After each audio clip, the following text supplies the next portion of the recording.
My parents ordered me to show up at my older sister's wedding or lose my entire college fund. They never expected I had already graduated valedictorian in secret and was earning more in a single month than they had made in their entire lives.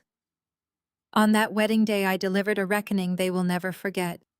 I am Alana, 22 years old, and the secret chief executive officer of a multi-million-dollar luxury event tech company. Before I share exactly how I dismantled my family fake empire, let me know where you are watching from in the comments. Hit that like button and subscribe if you believe that massive success is the absolute best revenge against the people who try to tear you down. Now let me take you back to the Thanksgiving dinner where the ultimate betrayal began. The scent of roasted turkey, honey glazed ham, and candied yams usually brought warmth to our Thanksgiving dinner, but the air in my parents' formal dining room felt like pure ice. We were seated around the massive mahogany table in their sprawling Atlanta estate in a very exclusive neighborhood. The crystal chandeliers caught the light, perfectly illuminating the heavy tension that always wrapped around my throat whenever I was forced to be in the same room as my family. I was just reaching for my water glass when my mother Yvonne slid a crisp white piece of paper across the polished wood. It stopped directly over my plate, completely covering my dinner. I looked down and felt my stomach drop into my shoes. It was a vendor invoice from an exclusive floral boutique downtown. The total at the bottom was printed in bold black ink, reading exactly $45,000 for imported white orchids. I looked up at my mother, totally confused by what I was seeing. She sat perfectly upright, adjusting her expensive pearl necklace with a cold, calculated stare. I asked her what this was, keeping my voice as steady as possible so she would not see my hands shaking. "That is the remaining balance for the floral arrangements at your sister's wedding," my mother said, her tone completely flat and devoid of any emotion. "The initial deposit has already been paid using the funds from your college savings account. We expect you to take out a student loan to cover the rest of your tuition next semester, since you clearly have not been taking your higher education seriously anyway." The huge dining room went dead silent. I stared at her, unable to process the sheer audacity and cruelty of her words. My college savings account was not a generous gift from them. I had worked exhausting double shifts at a local cafe and taken on endless freelance graphic design projects since I was 16 years old just to build that fund. Every single dollar in that bank account was the result of my own sweat and countless sleepless nights. I asked her if she actually drained my bank account, my voice rising despite my intense efforts to stay calm. I asked her how she could possibly steal the money I saved for my tuition just to buy decorative flowers for a party. My father, David, slammed his heavy hand down on the table, making the expensive silverware rattle against the fine china. He barked at me to watch my tone when speaking to my mother. He proudly declared that they did not steal anything at all. He said my name was on the account, but he was the primary signer from when I opened it as a minor.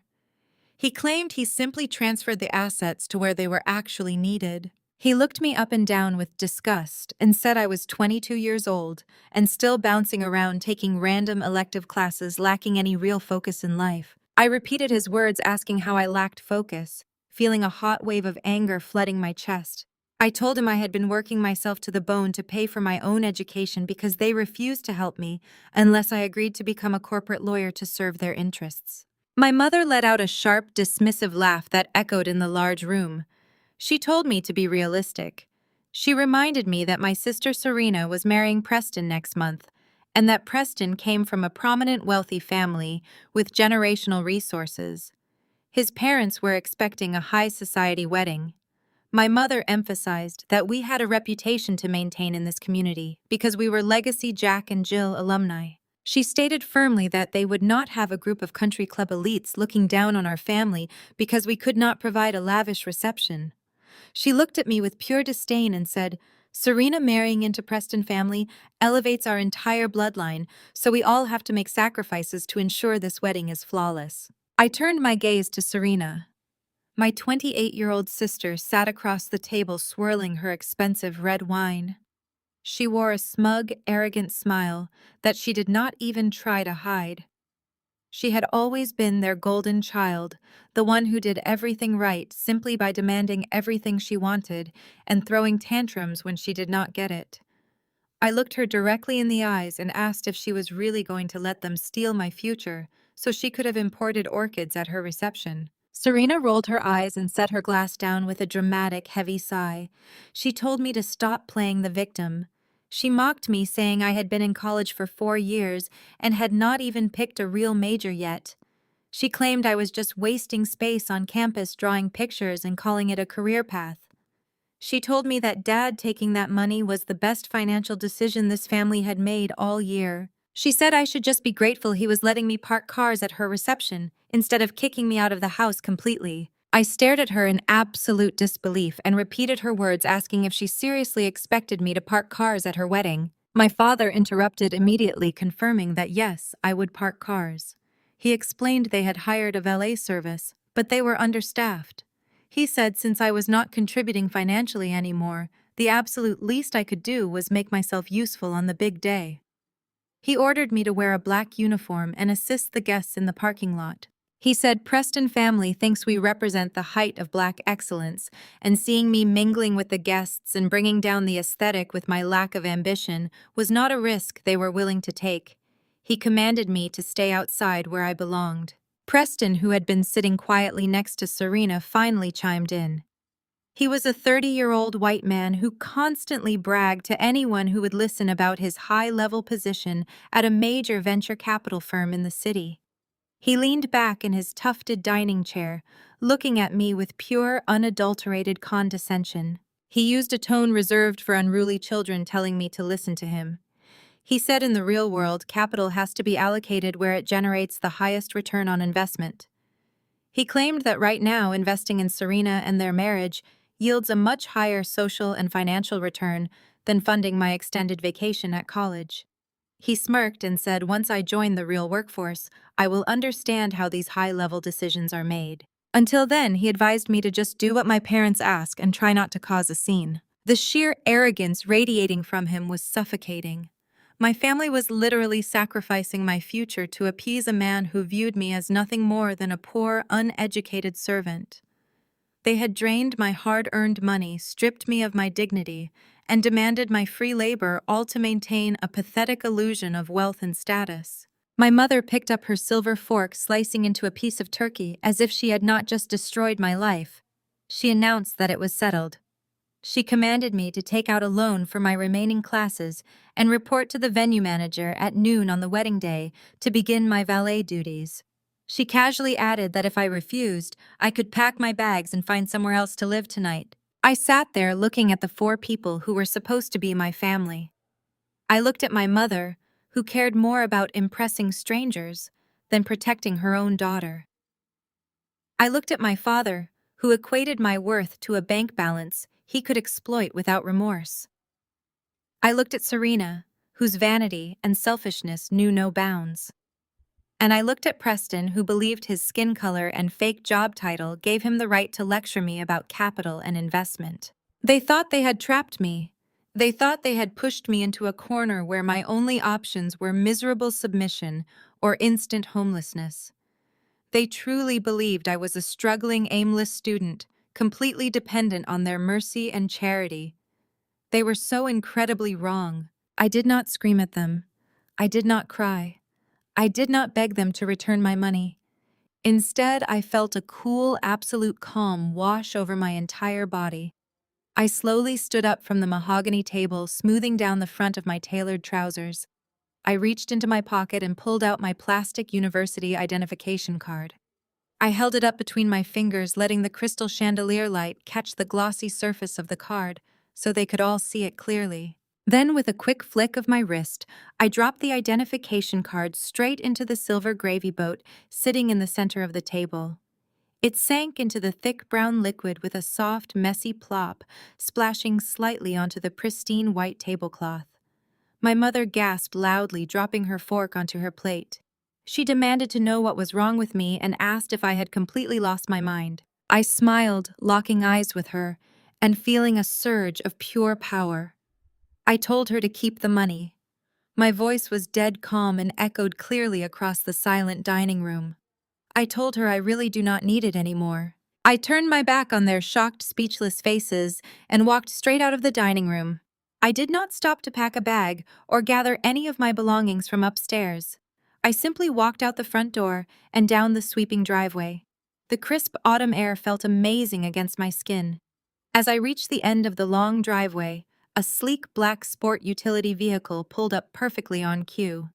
The uniformed driver quickly stepped out and opened the rear door for me, bowing his head respectfully. I climbed into the luxurious leather back seat, leaving my toxic family trapped in their house of lies. They had no idea that their nightmare was just beginning, and that the daughter they treated like a peasant was actually the queen of the entire chessboard. The morning after the Thanksgiving disaster, my phone rang a total of 17 times before 8 in the morning. My mother Yvonne had left furious voicemails demanding I meet them at the city's most exclusive bridal boutique. She threatened to call the police and report the black vehicle I left in as stolen, assuming I had somehow conned a driver into chauffeuring me. She ordered me to show up and carry Serena's heavy garment bags because, according to her, I still owed this family for feeding me during my childhood. I could have easily ignored her and gone straight to my corporate office, but I decided to humor her. The long game of revenge requires immense patience, and I desperately needed a closer look at the lies Preston was feeding my parents. When I arrived at the boutique, I was immediately directed to the private viewing suite. The room was dripping in crystal fixtures and white velvet seating. Serena was standing on a circular pedestal, draped in a massive silk gown, while my mother hovered around her, adjusting the long train with her manicured hands. The moment I walked through the door, my mother did not even greet me. Instead, she shoved 3 heavy canvas garment bags into my arms. She commanded me to stand in the corner and not touch anything expensive because I would not be able to afford the damages. I stood quietly holding the bags, feeling the familiar sting of being treated like unpaid labor in my own family. But the sting was quickly replaced by dark amusement. They had no idea that I held the platinum corporate card for the real estate group that owned the exact building this boutique leased. Just as Serena was demanding the seamstress lower the neckline another inch, the heavy glass doors of the suite swung open. Preston strutted into the room, followed closely by his mother. Preston wore a tailored suit that looked incredibly expensive, but my trained eye immediately noticed the slight fraying at the cuffs and the outdated cut of the fabric. His mother was a rigid older woman draped in beige cashmere and an overwhelming cloud of floral perfume. She looked around the room with a tight, pinched smile, as if the luxurious boutique barely met her incredibly high standards. Preston's mother walked right past Serena and locked eyes with me, standing in the corner with the heavy bags. She sighed loudly, a sound designed to carry across the entire room. She turned to my mother and placed a patronizing hand on her shoulder. She announced that it was so incredibly noble of Serena to tolerate a sister who clearly lacks any ambition in life. She adjusted her diamond bracelet and declared that Preston's family is built on centuries of generational wealth, and they simply do not understand laziness. She said it must be so hard for my parents to have one daughter entering high society and another who is content being a common laborer. My mother did not defend me. She actually nodded eagerly, agreeing with this woman who was actively insulting her own flesh and blood. My mother smiled a tight, subservient smile and said that Serena was the true pride of the family line, the one who truly understood the assignments of Black excellence and elite society. She told Preston's mother not to worry about me because I would be kept completely out of sight during the prestigious wedding events. Preston chuckled, leaning against the velvet sofa. He casually tossed a thick, leather-bound portfolio onto the cushion next to him.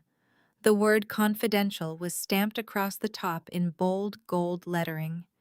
He loosened his silk tie and began bragging loudly to the room. He boasted that his promotion to senior venture capital partner was practically guaranteed by the end of the month. He claimed he was single-handedly steering a massive multi-million-dollar acquisition of a rising tech company. He said he was personally running the financial models that would make his firm billions and secure his place among the absolute financial elite of the city. He looked at me with a sickening sneer, telling me I should pay attention, because being in the same room as real wealth was the closest I would ever get to a business degree. I stood in the corner, breathing slowly. I lowered the garment bags to the floor and took 3 deliberate steps toward the velvet sofa. Before anyone could stop me, I reached down and flipped open the heavy cover of Preston's confidential portfolio. My mother gasped loudly, commanding me to step away from Preston's highly sensitive corporate property. Preston lunged forward, his face flushing a bright, angry red, demanding I take my uneducated hands off his work. But I had already seen enough. My eyes scanned the spreadsheets, the profit projections, and the algorithmic forecasting models he was so deeply proud of. I looked up at Preston and delivered a devastatingly calm smile. I told him that his algorithmic forecasting for the Q3 revenue run rate was completely flawed. I pointed directly at the second page, stating that he was miscalculating the customer acquisition cost by failing to factor in the exponential decay of the target demographic retention. I used a steady clinical tone to explain that his projected earnings before interest, taxes, depreciation, and amortization were artificially inflated by at least 40%. I looked him dead in the eye and told him that if he presented these numbers to any real executive board, they would laugh him out of the boardroom and instantly recognize that he was using a junior analyst baseline formula for a senior-level merger. The silence in the suite was absolute and deafening. The seamstress stopped pinning the dress. My mother froze with her mouth slightly open. Serena stared at me from the pedestal, her arrogant smirk entirely wiped away. But it was Preston's reaction that was the most telling. The arrogant flush drained from his face, leaving him looking pale and sickly under the bright chandelier lights. His jaw slackened as he stared at me, his eyes darting frantically between my face and the open portfolio. He realized in a fraction of a second that I had completely dismantled his complex financial model with a passing glance. He realized that I understood the math, the terminology, and the raw financial mechanics far better than he did. He snatched the portfolio off the sofa, snapping it shut with a loud crack. He stepped into my personal space, trying to use his height to intimidate me. His breath smelled like stale coffee and sheer panic.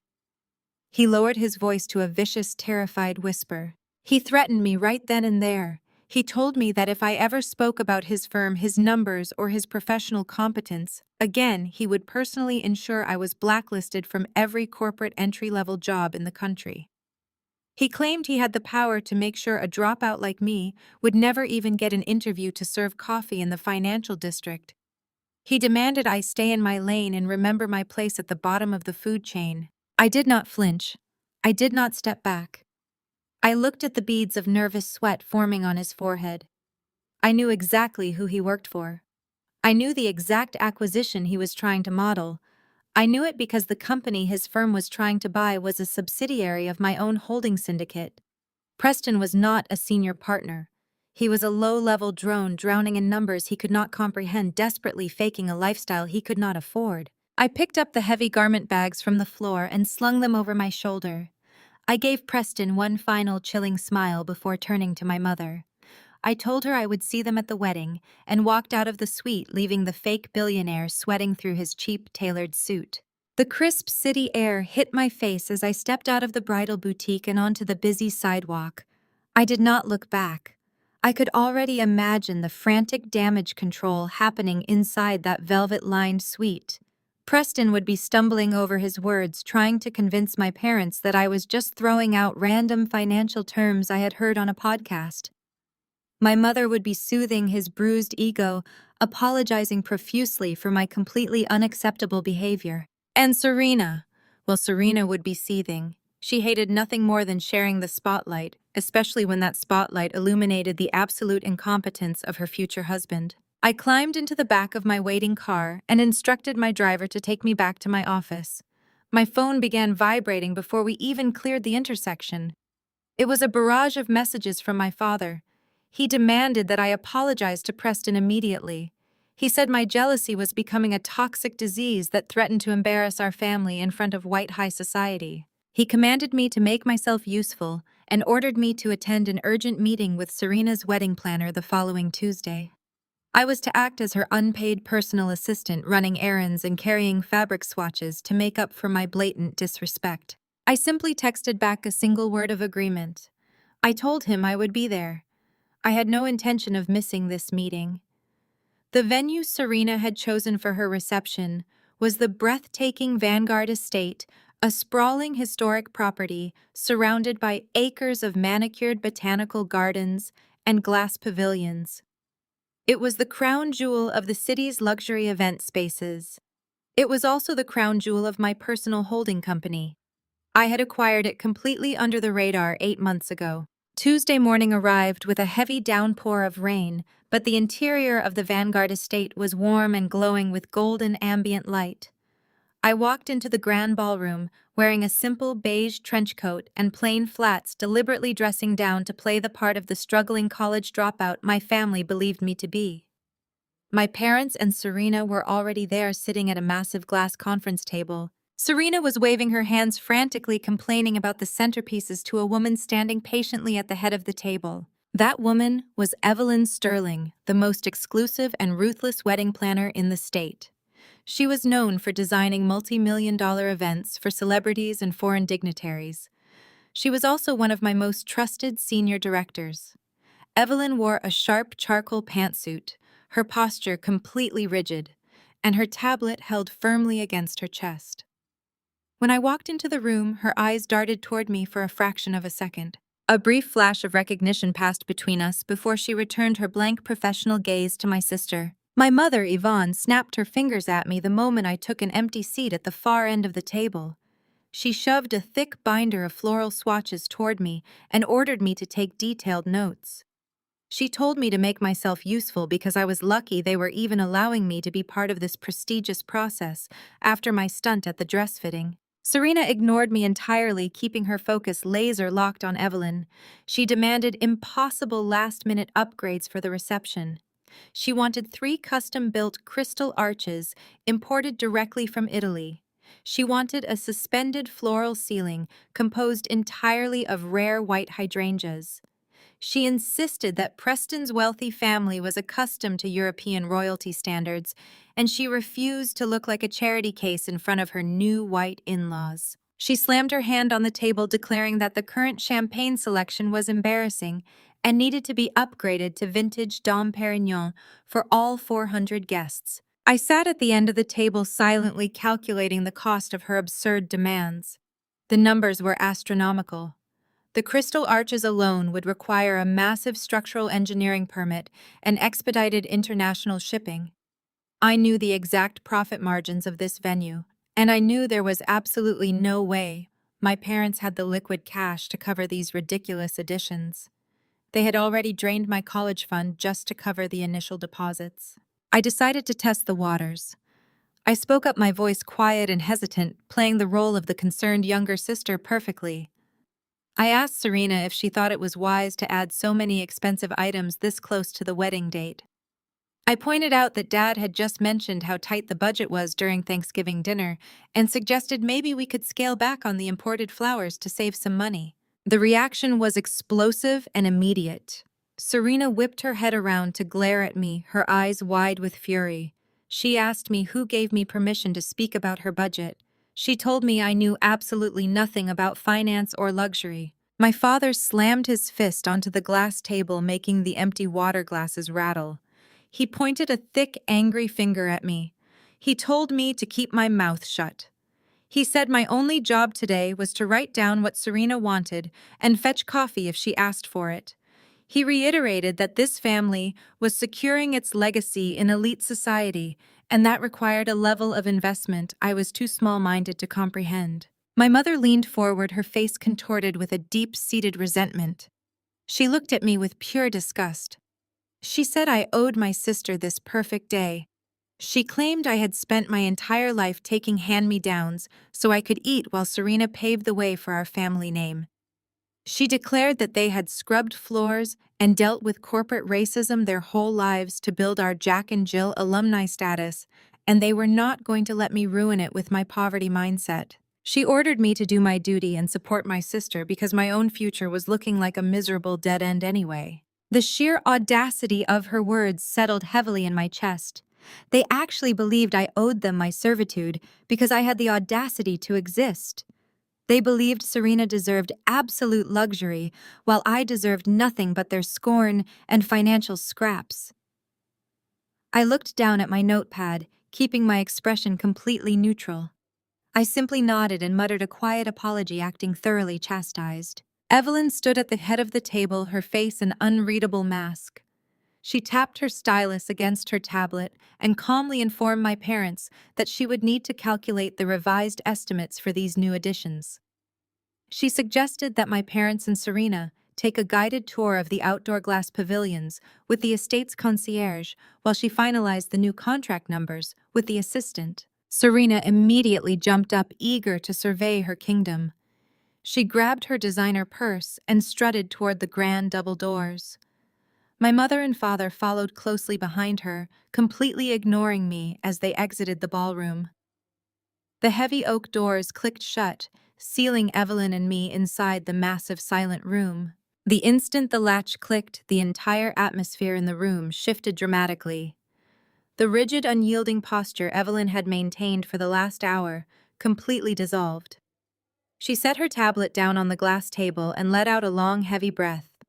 She walked around to my end of the table and bowed her head in a gesture of absolute deep respect. "Madam CEO," she said, her voice completely changing from the subservient wedding planner tone to the sharp, professional cadence of my senior director. "I apologize you had to endure that display. Their behavior is entirely unacceptable." I sat back in my chair, dropping the timid sister act instantly. I crossed my legs and looked up at her with a cold, calculating stare. I told her it was fine and asked her for the real numbers. Evelyn picked up her clipboard and referenced her actual financial data. She informed me that my parents were currently $100,000 over their approved budget limit, even before Serena's ridiculous new demands today. She stated that Preston had completely failed to contribute a single dollar to the vendor deposits, despite his repeated promises to wire the funds from his supposed venture capital accounts. She looked at me with genuine professional concern. She asked if I wanted her to cancel their contracts. She said she could easily invoke the breach of budget clause hidden in the fine print and shut down the entire event production right now. She reminded me that my parents were technically insolvent based on the venue's payment schedule, and holding this date was costing my company significant potential revenue from other elite clients. I looked out the massive ballroom windows, watching my parents and Serena pointing excitedly at the outdoor pavilions, completely oblivious to the financial ruin looming over their heads. They thought they had secured their place in high society. They thought they had successfully drained my life savings to fund their illusion.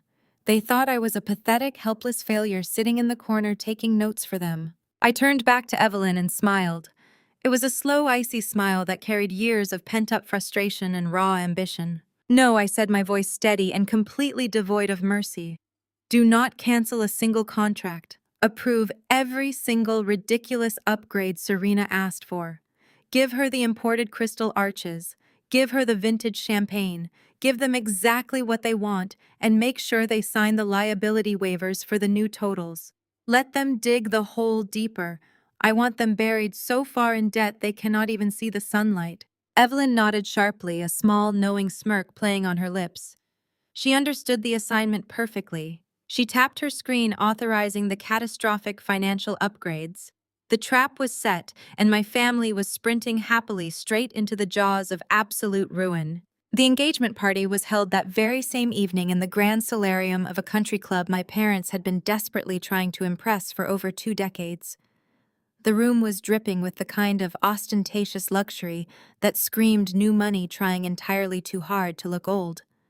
Crystal flutes clinked together in a continuous high-pitched rhythm, and the air was heavy with the scent of expensive perfume and roasted duck. My mother was floating frantically between tables of Preston's relatives, laughing a little too loudly and nodding eagerly at every condescending comment they made about the local real estate market.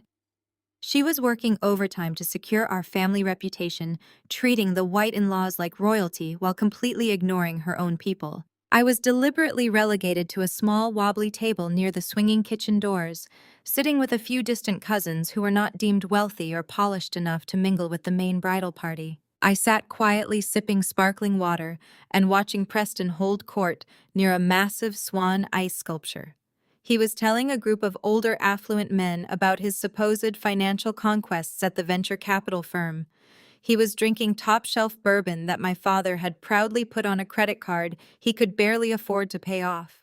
Preston spoke with an unbearable smugness, basking in the admiration of my parents, who looked at him like he was the ultimate prize their family had ever won. They truly believed that marrying into his world would permanently cement their status among the city's absolute elite. Suddenly, the heavy mahogany doors of the solarium swung open, and a hush fell over the room.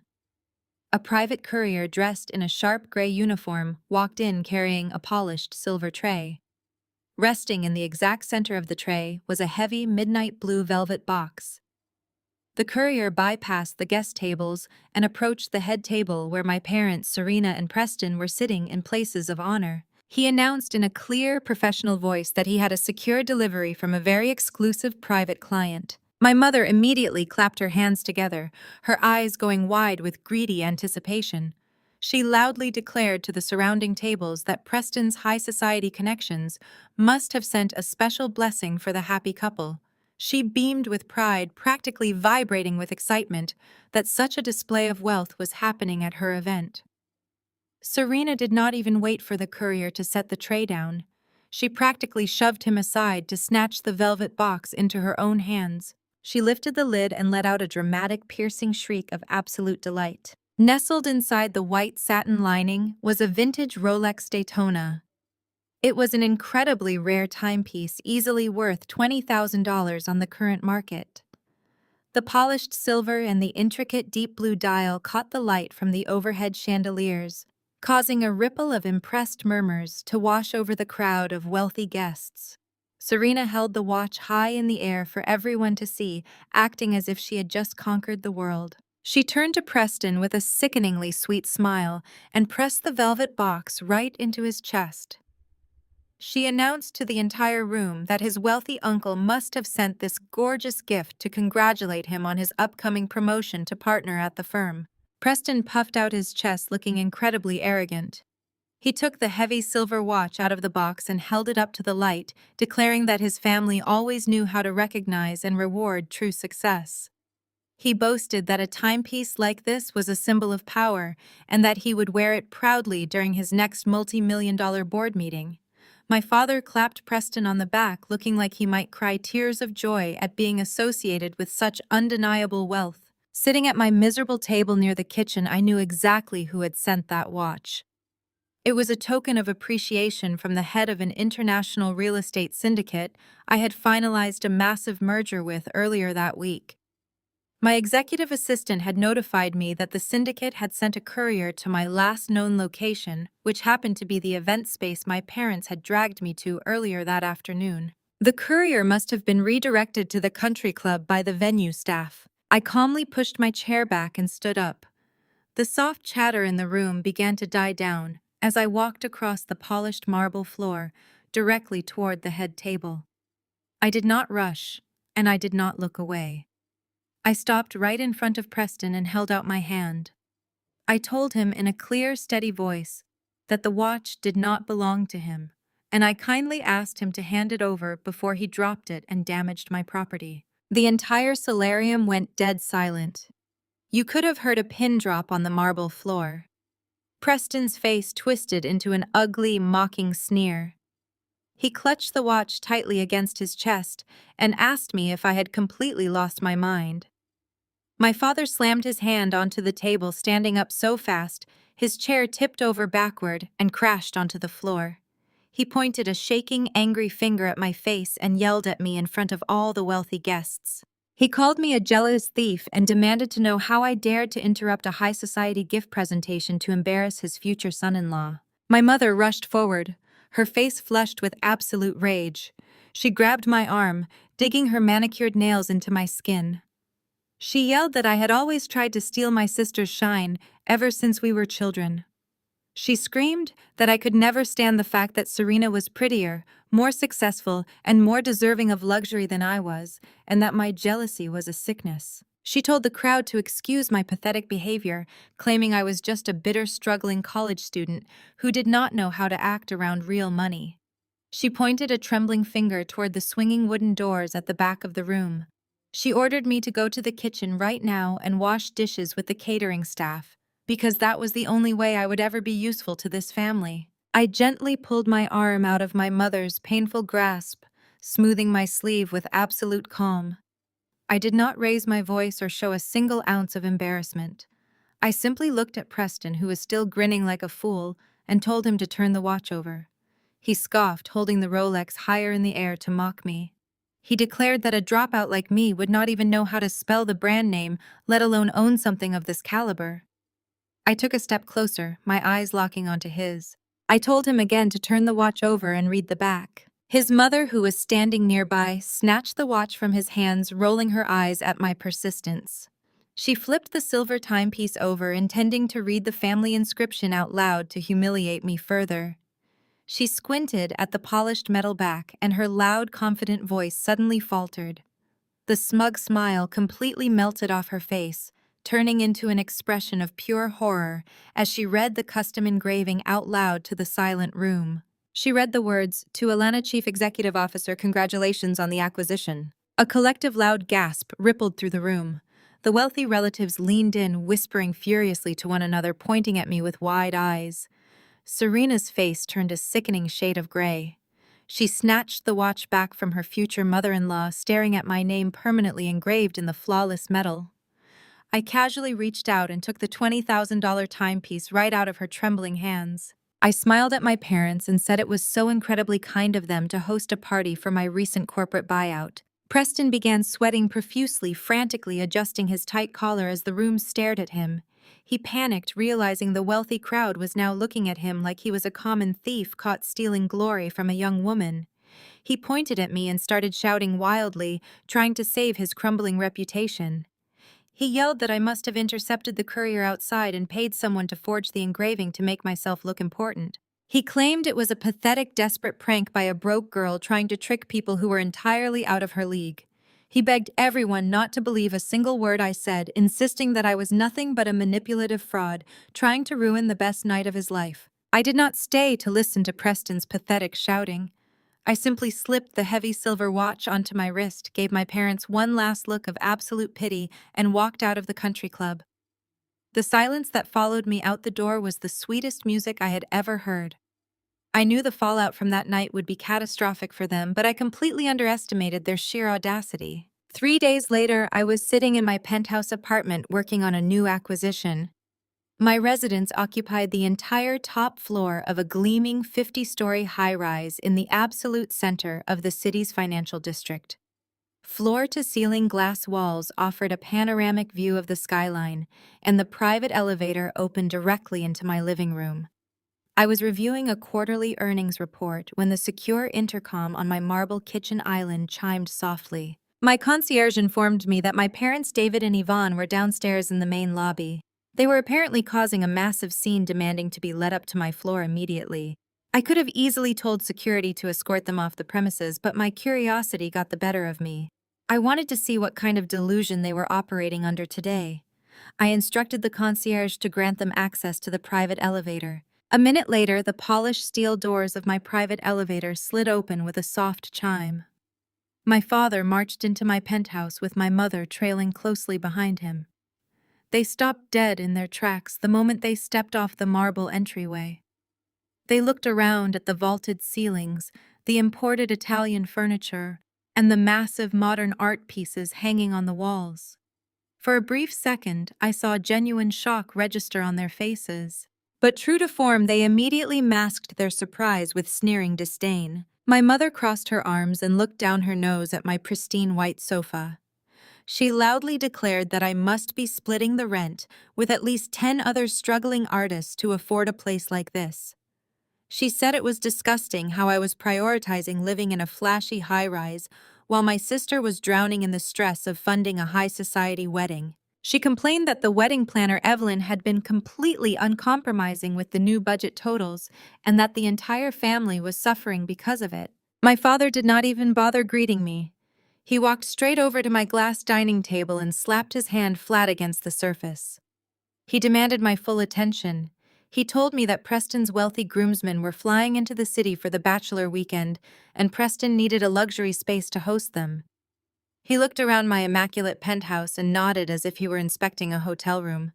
He announced that my apartment would do perfectly for their parties. I sat perfectly still in my leather chair, crossing my legs and staring at him. I asked him if he was seriously demanding that I vacate my own home so his fake billionaire future son-in-law could throw a party. My father scoffed, waving his hand dismissively. He said I was blowing things out of proportion. He commanded me to pack a weekend bag and go sleep on a friend's couch for 3 days. He insisted that the groomsmen needed a place where they could let loose and have a good time without worrying about hotel security or noise complaints. He basically admitted he wanted me to hand over my keys so a group of arrogant men could completely trash my home. When I calmly told him that there was absolutely zero chance I was giving up my keys, my father's face contorted with a familiar, ugly rage. He reached into his tailored jacket pocket and pulled out a crisp piece of paper. He unfolded it and slammed it onto the glass table right in front of me. I glanced down. It was a poorly drafted typed document with the words "eviction notice" printed at the top. My father leaned over the table, his face turning red with anger. He barked at me loudly, his voice echoing in the large open space. He told me that I had no legal right to deny him anything.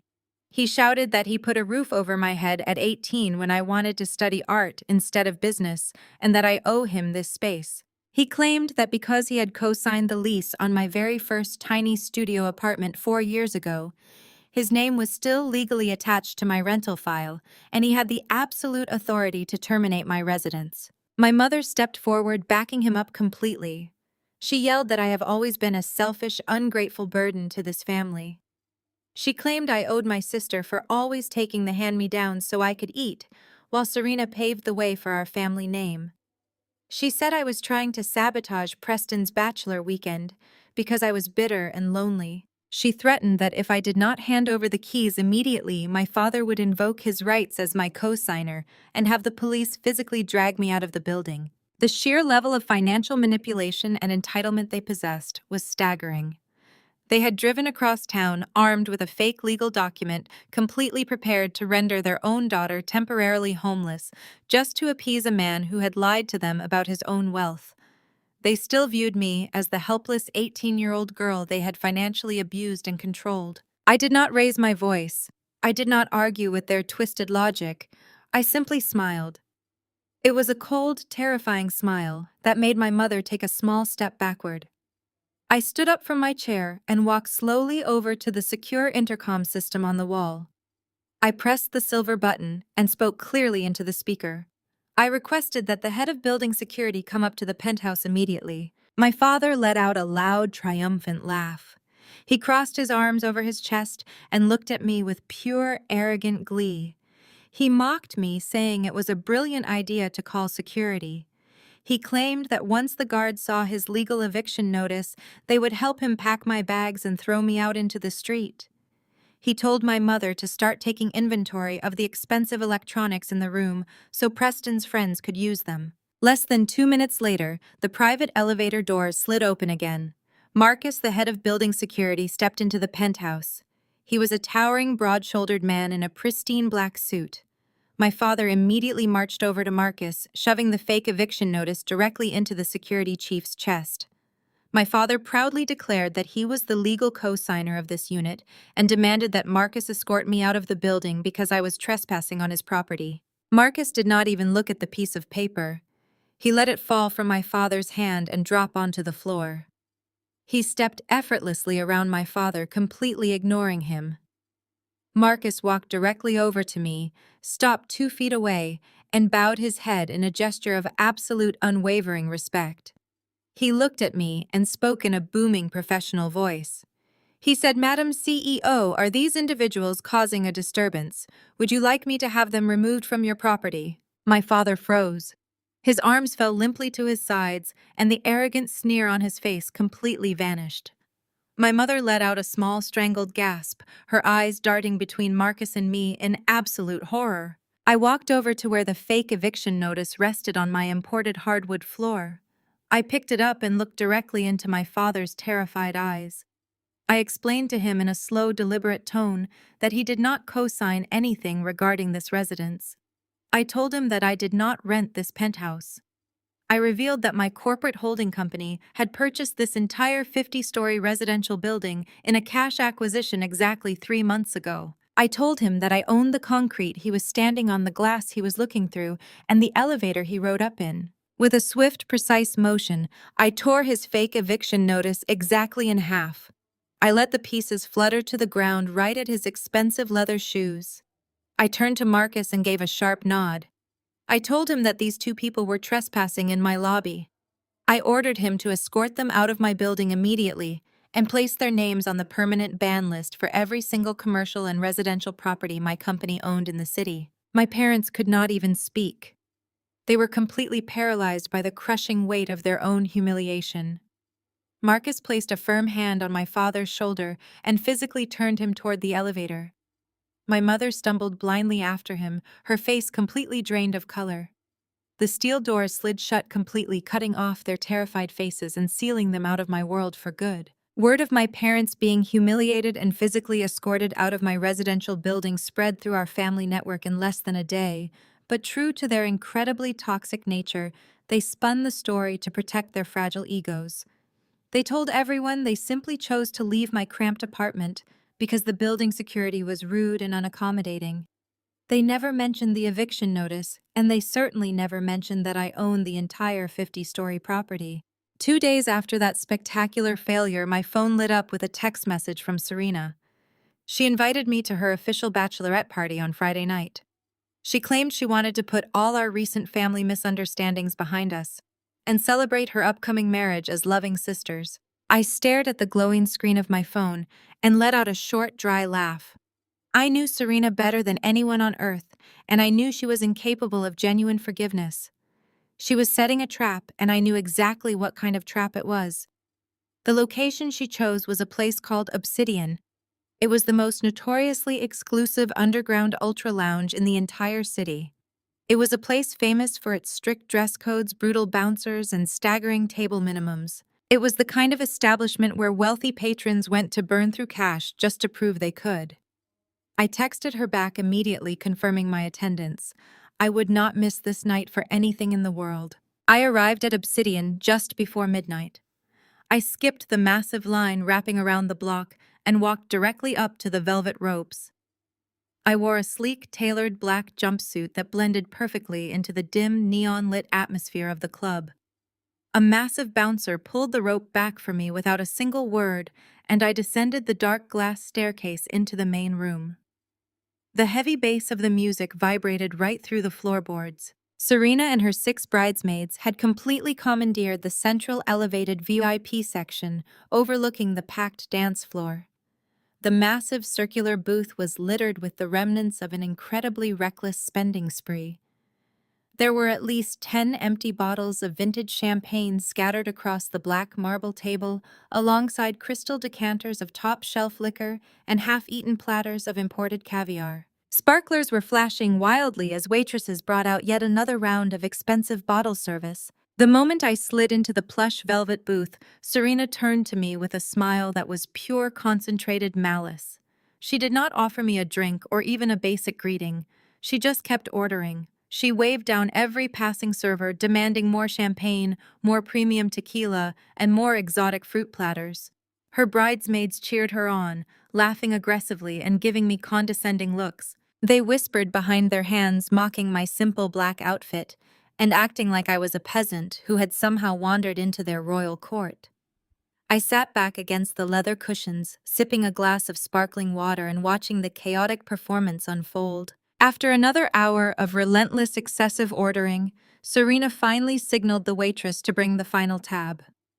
The exhausted server approached the table and placed a heavy black leather folio directly in front of my sister. Serena flipped the leather cover open and feigned a dramatic gasp. She immediately began tearing through her designer handbag, tossing makeup and loose receipts onto the marble table. She stood up and frantically patted down her dress, performing an incredibly fake routine of panic and confusion. She announced loudly over the thumping music that her purse was completely missing. She claimed her primary credit cards must have been stolen by someone on the dance floor. She turned to me with a vicious, triumphant smirk and slid the heavy leather folio directly across the table until it hit my glass of water. She looked at her bridesmaids and laughed a sharp, cruel sound. She told them not to worry about the tab because her sweet little sister was going to cover the entire night. She leaned forward and stated that I have always been the family charity case. She declared that my entire existence had been subsidized by her parents' hard work, and it was finally time for me to pay them back for keeping me alive. She pointed a manicured finger at the glowing numbers on the receipt. The total was exactly $30,000. She told me to hand over my card immediately because she knew I had been saving my pathetic waitressing tips for years. I did not argue with her. I did not show a single ounce of fear or hesitation. I calmly reached into my pocket and pulled out a heavy matte black card. I dropped it onto the silver tray inside the leather folio. The waitress scooped it up and disappeared into the neon shadows of the club. I waited patiently, counting the seconds in my head. I knew exactly what was about to happen because the card I handed over was a deactivated access key, completely stripped of any financial data. 2 minutes later, the waitress returned, looking extremely uncomfortable and nervous. She leaned down and announced over the music that the card had declined. Serena leaped up from the velvet booth, pointing her finger directly at my face and screaming at the top of her lungs. She yelled to the surrounding security guards, demanding they call the police immediately. She accused me of being a fraudulent thief trying to scam a luxury establishment. She told everyone in the VIP section that I was a deadbeat who intentionally tried to ruin her bachelorette party by dining and dashing on a massive bill. She demanded that the bouncers arrest me and throw me in a holding cell right then and there. Her bridesmaids joined in, mocking me and calling me a broke loser who deserved to be locked up. Suddenly, the heavy velvet ropes parting the VIP section were pulled back sharply. The owner of Obsidian, a tall, imposing man named Victor, stepped out from the shadows of the management office. Serena immediately rushed toward him, screaming her demands for my arrest and demanding he call the authorities to haul me away. Victor ignored her completely. He walked right past the shrieking bridesmaids and stopped perfectly in front of where I was sitting. He bowed his head low in a gesture of absolute, unwavering respect. He reached down and picked up the leather folio from the table. He pulled out the $30,000 receipt and ripped it straight down the middle, letting the pieces fall onto the marble surface. He turned his cold gaze toward Serena and informed her in a deadly calm voice that Madam CEO does not pay for drinks in a club that her own holding syndicate purchased 6 months ago. The color completely drained from Serena's face. Her jaw dropped open and she stumbled backward, bumping into the heavy table. The arrogant sneers on the faces of her bridesmaids vanished instantly, replaced by sheer, unadulterated terror. Victor signaled the massive bouncers, who immediately stepped forward and physically blocked the exit out of the VIP booth, trapping Serena and her friends inside. I slowly stood up from the leather booth and smoothed down the front of my jumpsuit. I looked at my sister, who was now shaking visibly under the flashing club lights. I told her that since my card was officially declined, she was now personally responsible for her $30,000 bar tab. I smiled coldly and suggested she head straight back to the kitchen because washing dishes was the only way a family charity case like her was ever going to pay off a debt that large. I turned my back on her and walked out of the club, leaving her trapped in a prison of her own making. The rehearsal dinner took place 2 nights later at an exclusive waterfront estate that Preston's parents had rented for the occasion. The sprawling property featured manicured gardens overlooking the ocean, and the air was thick with the scent of expensive floral arrangements and the salty harbor breeze. I only attended this ridiculous charade because I knew the final pieces of my latest massive corporate acquisition were falling into place that very evening. I wanted a front row seat to the main event when the dust finally settled. I stood near the back of the lawn watching the absurd display of wealth around me. Serena was wearing a custom silk gown, acting as if the humiliating incident at the underground nightclub had never happened. She had somehow managed to keep the truth from Preston, probably by draining her own secret savings or begging our desperate parents to cover the massive $30,000 bill she had racked up. Preston's wealthy relatives were scattered across the perfectly green lawn, holding crystal glasses and talking loudly about their luxury yachts and exclusive summer homes. They looked at my parents with thinly veiled amusement, treating them like eager servants who were just happy to be invited inside the castle walls. My mother and father were practically bending over backward to agree with every single arrogant comment made by Preston's family. They laughed at unfunny jokes and nodded enthusiastically at every condescending remark. They were so desperate for validation from these high society strangers that it made my stomach turn. A lavish multi-course dinner was soon served under a massive white tent decorated with thousands of twinkling fairy lights. Waiters in sharp white jackets moved silently through the room, pouring top-shelf wine and serving plates of roasted quail and truffled potatoes. I was intentionally seated at the very back, near the swinging doors of the catering station, exactly where my parents wanted me. I sat quietly at a small, wobbly table with a few distant elderly relatives who were too tired to mingle with the main bridal party. As the expensive dessert plates were being cleared away, the live string quartet stopped playing. Preston stood up at the head table and clinked a silver spoon against his tall champagne flute. The crowd immediately fell silent, giving him their undivided attention. Preston puffed out his chest and began a sickeningly arrogant speech about his own incredible success. He talked for 20 minutes about how hard he had worked at his elite venture capital firm, completely ignoring the well-known fact that his powerful uncle had handed him the job on a silver platter. He boasted about the massive corporate deals he claimed to have closed and how his brilliant financial mind was going to single-handedly secure his new family's legacy for generations to come. He paced back and forth, holding the microphone like a seasoned performer, soaking up the admiration of his wealthy peers. Serena looked up at him with utter adoration, playing the role of the perfect wealthy wife, while my parents nodded along with eager, pathetic smiles. Then Preston's eyes scanned the room and locked directly onto me, sitting quietly at the back table. A nasty, malicious grin spread across his face as he gripped the microphone tighter. He decided to use his rehearsal dinner speech to publicly humiliate me in front of 200 wealthy guests.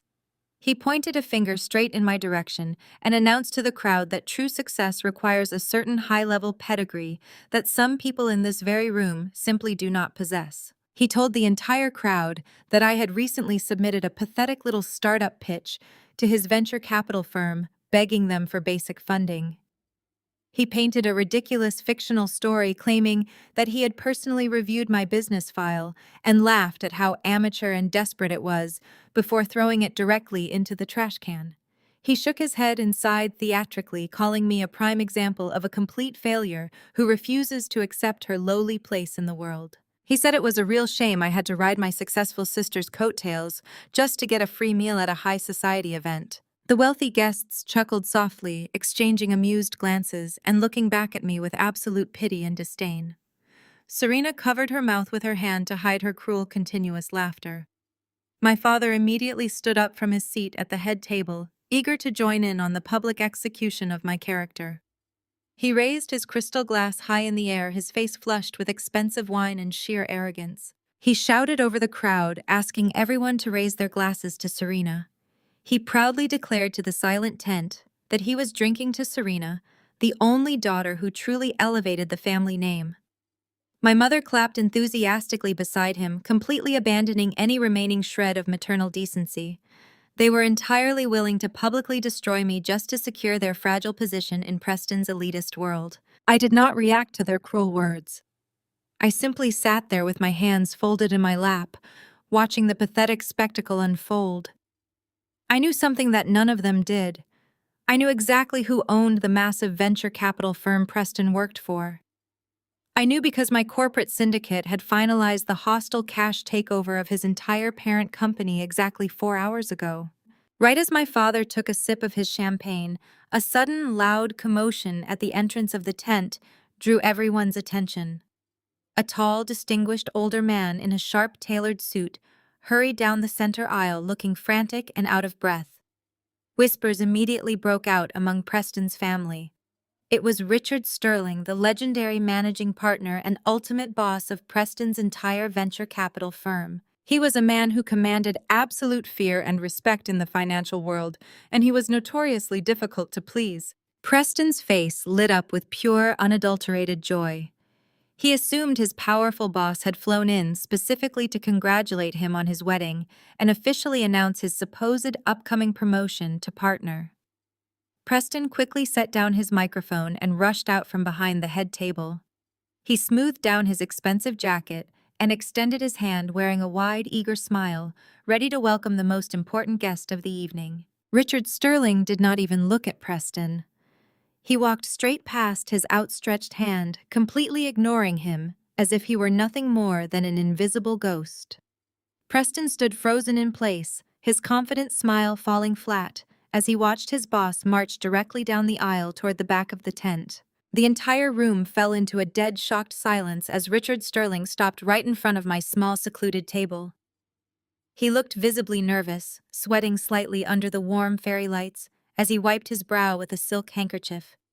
He bowed his head respectfully and extended his trembling hand toward me.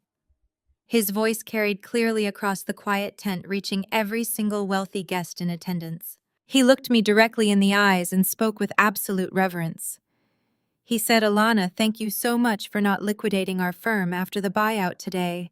We are entirely at your mercy, and we are incredibly grateful you decided to keep the executive team on board." He pulled a thick, leather-bound portfolio from under his arm and placed it gently on the table in front of me. He explained that all the final restructuring documents were ready for my signature whenever I had the time to review them. He assured me that Preston's entire division was currently under review and that I had the absolute authority to terminate anyone I saw fit. At the front of the room, the fragile crystal champagne glass slipped right out of Preston's hand.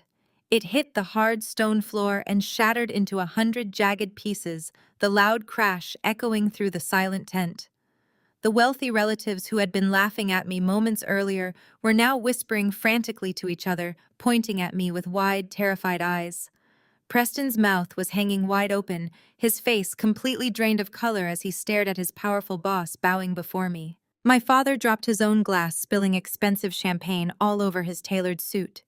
My mother covered her mouth, letting out a muffled gasp of pure horror. The devastating realization hit them all at the exact same moment. I was not a struggling failure begging for scraps from his firm.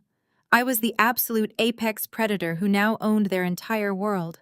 The sound of the shattering crystal champagne glass was still ringing sharply in the humid night air as I stood up from my wobbly table at the back of the tent. I did not stay to watch Preston try to stammer out a pathetic apology to Richard Sterling. I picked up the heavy leather-bound portfolio Richard had brought me, containing the total restructuring plans for the venture capital firm, and I calmly walked out of the massive white tent. The salty harbor breeze felt incredibly refreshing against my face after the suffocating arrogance of the rehearsal dinner. I made my way toward the main estate house, seeking a quiet moment to review the corporate buyout documents in peace. But peace was a luxury my family absolutely never allowed me to have. I heard the frantic, heavy clicking of my mother's expensive heels striking the stone pathway right behind me. My father was breathing heavily, struggling to keep up with her rapid, desperate pace. They practically shoved their way through a pair of heavy mahogany doors, cutting off my exit in a dimly lit historic hallway of the rented waterfront estate. The venue manager, a stern-looking woman with a rigid clipboard, was standing just a few feet away, tapping her foot impatiently. She had clearly been hounding my parents all night, demanding answers they did not have. The estate was a highly sought-after location, and the management did not tolerate late payments from anyone regardless of their supposed social standing. My father lunged forward, grabbing my upper arm with a grip fueled by pure financial panic. He demanded to know what I had just done back there in the tent and how I could possibly be the new owner of Preston's firm. His eyes were wide with a manic, desperate greed that was honestly disgusting to witness. He did not care about the terrible public humiliation he had just inflicted upon me moments earlier when he toasted to Serena being the only successful daughter. He only cared that I was standing in front of him, holding a corporate portfolio worth billions of dollars. He looked at me not as his child, but as a sudden, unlimited resource to fund his extravagant lifestyle. My mother immediately pushed him aside and got right in my face, trapping me against the expensive silk wallpaper of the hallway.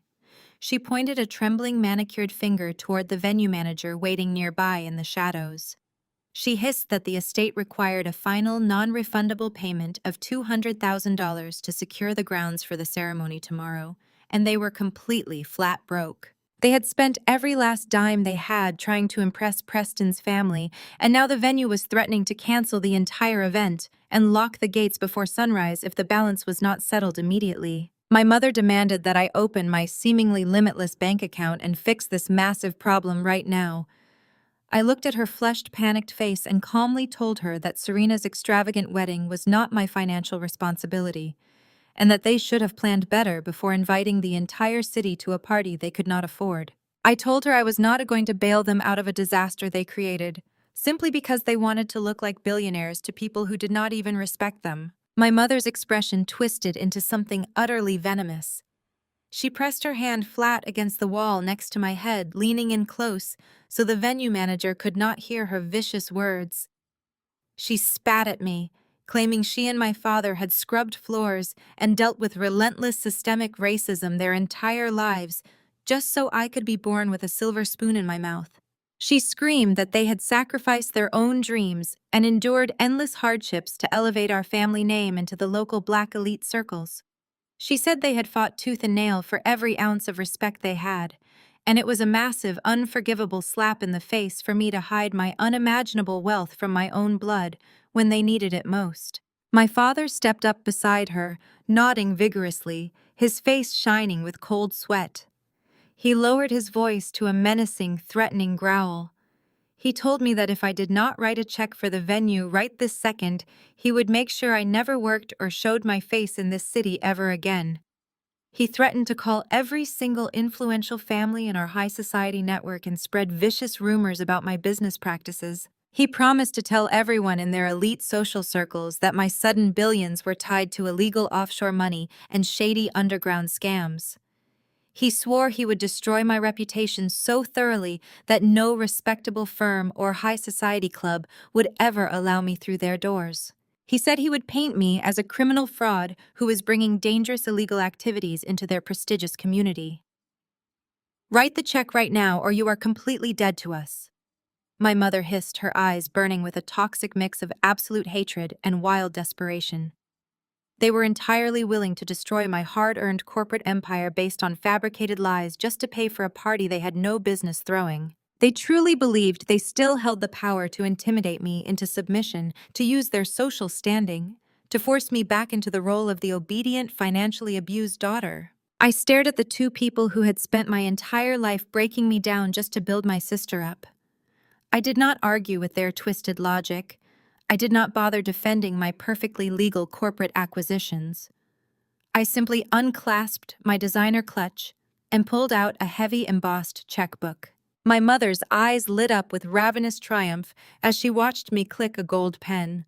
I smoothly wrote out the massive sum of $200,000.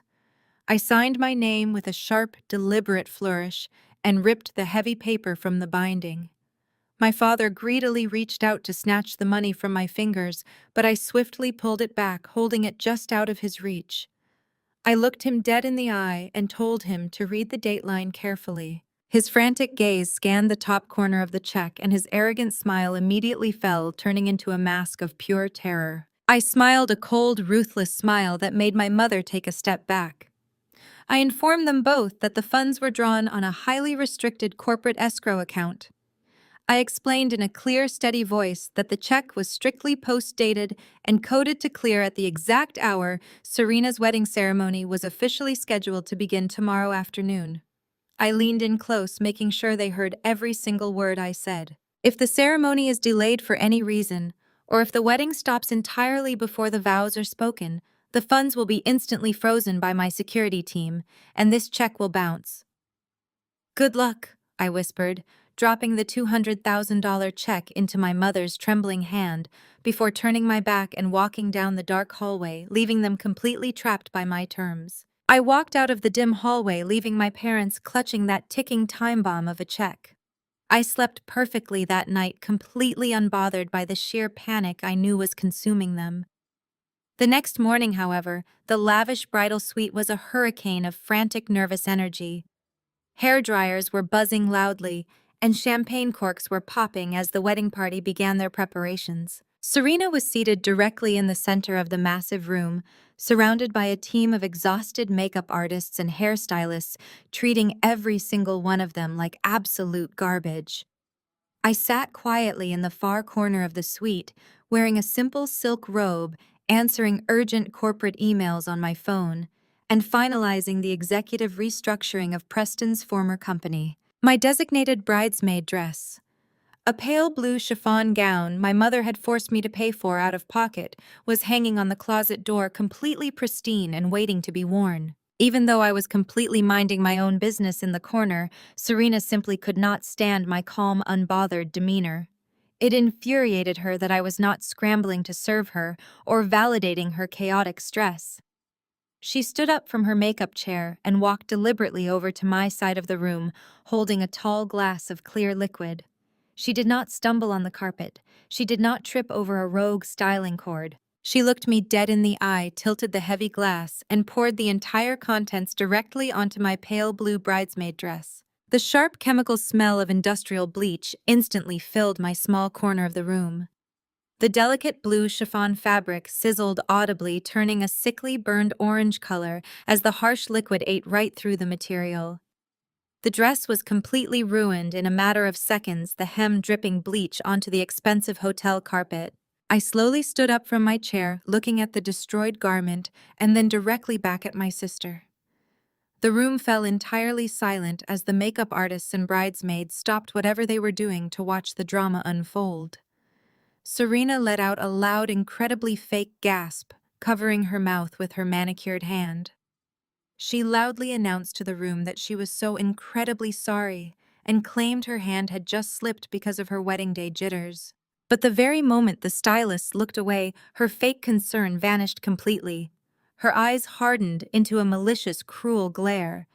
She reached into a generic plastic shopping bag she had intentionally hidden behind a nearby armchair and tossed a bundle of rough black fabric right into my lap. I unfolded the material.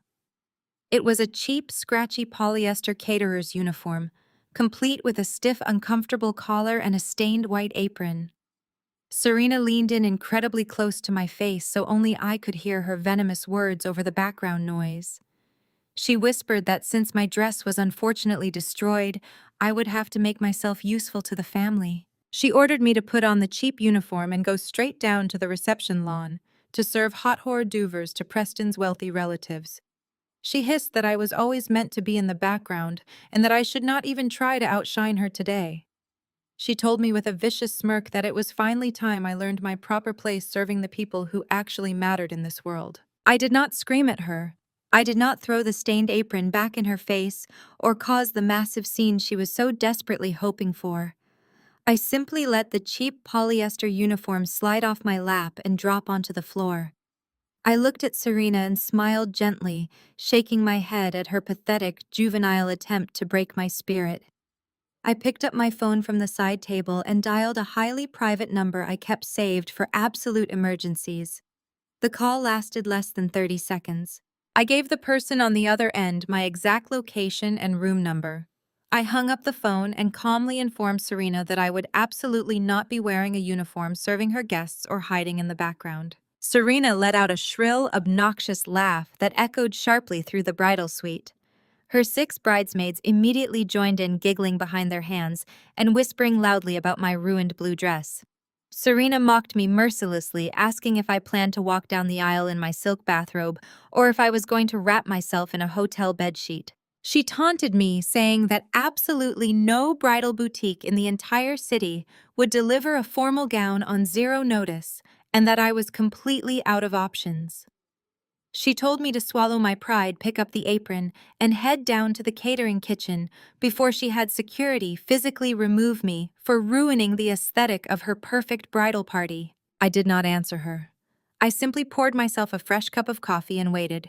Exactly 20 minutes later, a sharp, authoritative knock echoed against the heavy wooden door of the bridal suite. The mocking chatter in the room instantly died down. The venue manager quickly opened the door, stepping aside with wide, shocked eyes. A tall, impeccably dressed man stepped into the room, followed closely by two assistants carrying a massive, opaque black garment bag. It was Julian, one of the most exclusive and highly sought-after celebrity stylists in the entire world. He was a man who dressed international royalty and legendary actresses, and he absolutely never took appointments from anyone who was not in his elite inner circle. Julian completely ignored Serena and her gaping bridesmaids. He walked straight past the bride, making a direct line for my corner of the room. He greeted me with a warm, familiar smile, kissing me on both cheeks. He announced to the silent room that it was an absolute honor to assist the brilliant woman who had just revolutionized the city's financial sector. He snapped his fingers sharply, and his assistants carefully unzipped the massive garment bag. A collective breathless gasp echoed through the bridal suite. It was a breathtaking custom haute couture gown crafted from flawless midnight blue silk. It featured an asymmetrical neckline draped in genuine hand-sewn Swarovski crystals that caught every single beam of light in the room, throwing sparkling reflections across the walls. The heavy silk cascaded down in perfect structured waves, looking exactly like liquid sapphire. It was an absolute masterpiece of design and exclusivity, a garment that required hundreds of hours of painstaking labor by master artisans in Paris. Serena turned a sickly shade of pale. Her jaw literally dropped open as she stared at the glittering masterpiece hanging in front of me. She knew high fashion well enough to instantly recognize the legendary designer label, and she knew exactly what a custom piece of that caliber cost. The haute couture gown Julian had brought me was easily worth more than double her entire extravagant wedding budget. Her own incredibly expensive bridal gown suddenly looked cheap, rigid, and mass-produced, sitting next to absolute bespoke perfection. She started stammering wildly, demanding to know how a broke student could possibly afford something so extravagant and demanding, to know why a world-famous stylist was treating me like absolute royalty. I did not even bother looking in her direction. I stepped behind the ornate privacy screen with Julian and his professional team to be fitted into the magnificent gown. When I stepped back out into the center of the suite, the silence was absolutely deafening. I looked entirely regal, radiating undeniable power, wealth, and flawless grace. The midnight blue silk moved like water around my feet, and the crystals caught the light with every step I took.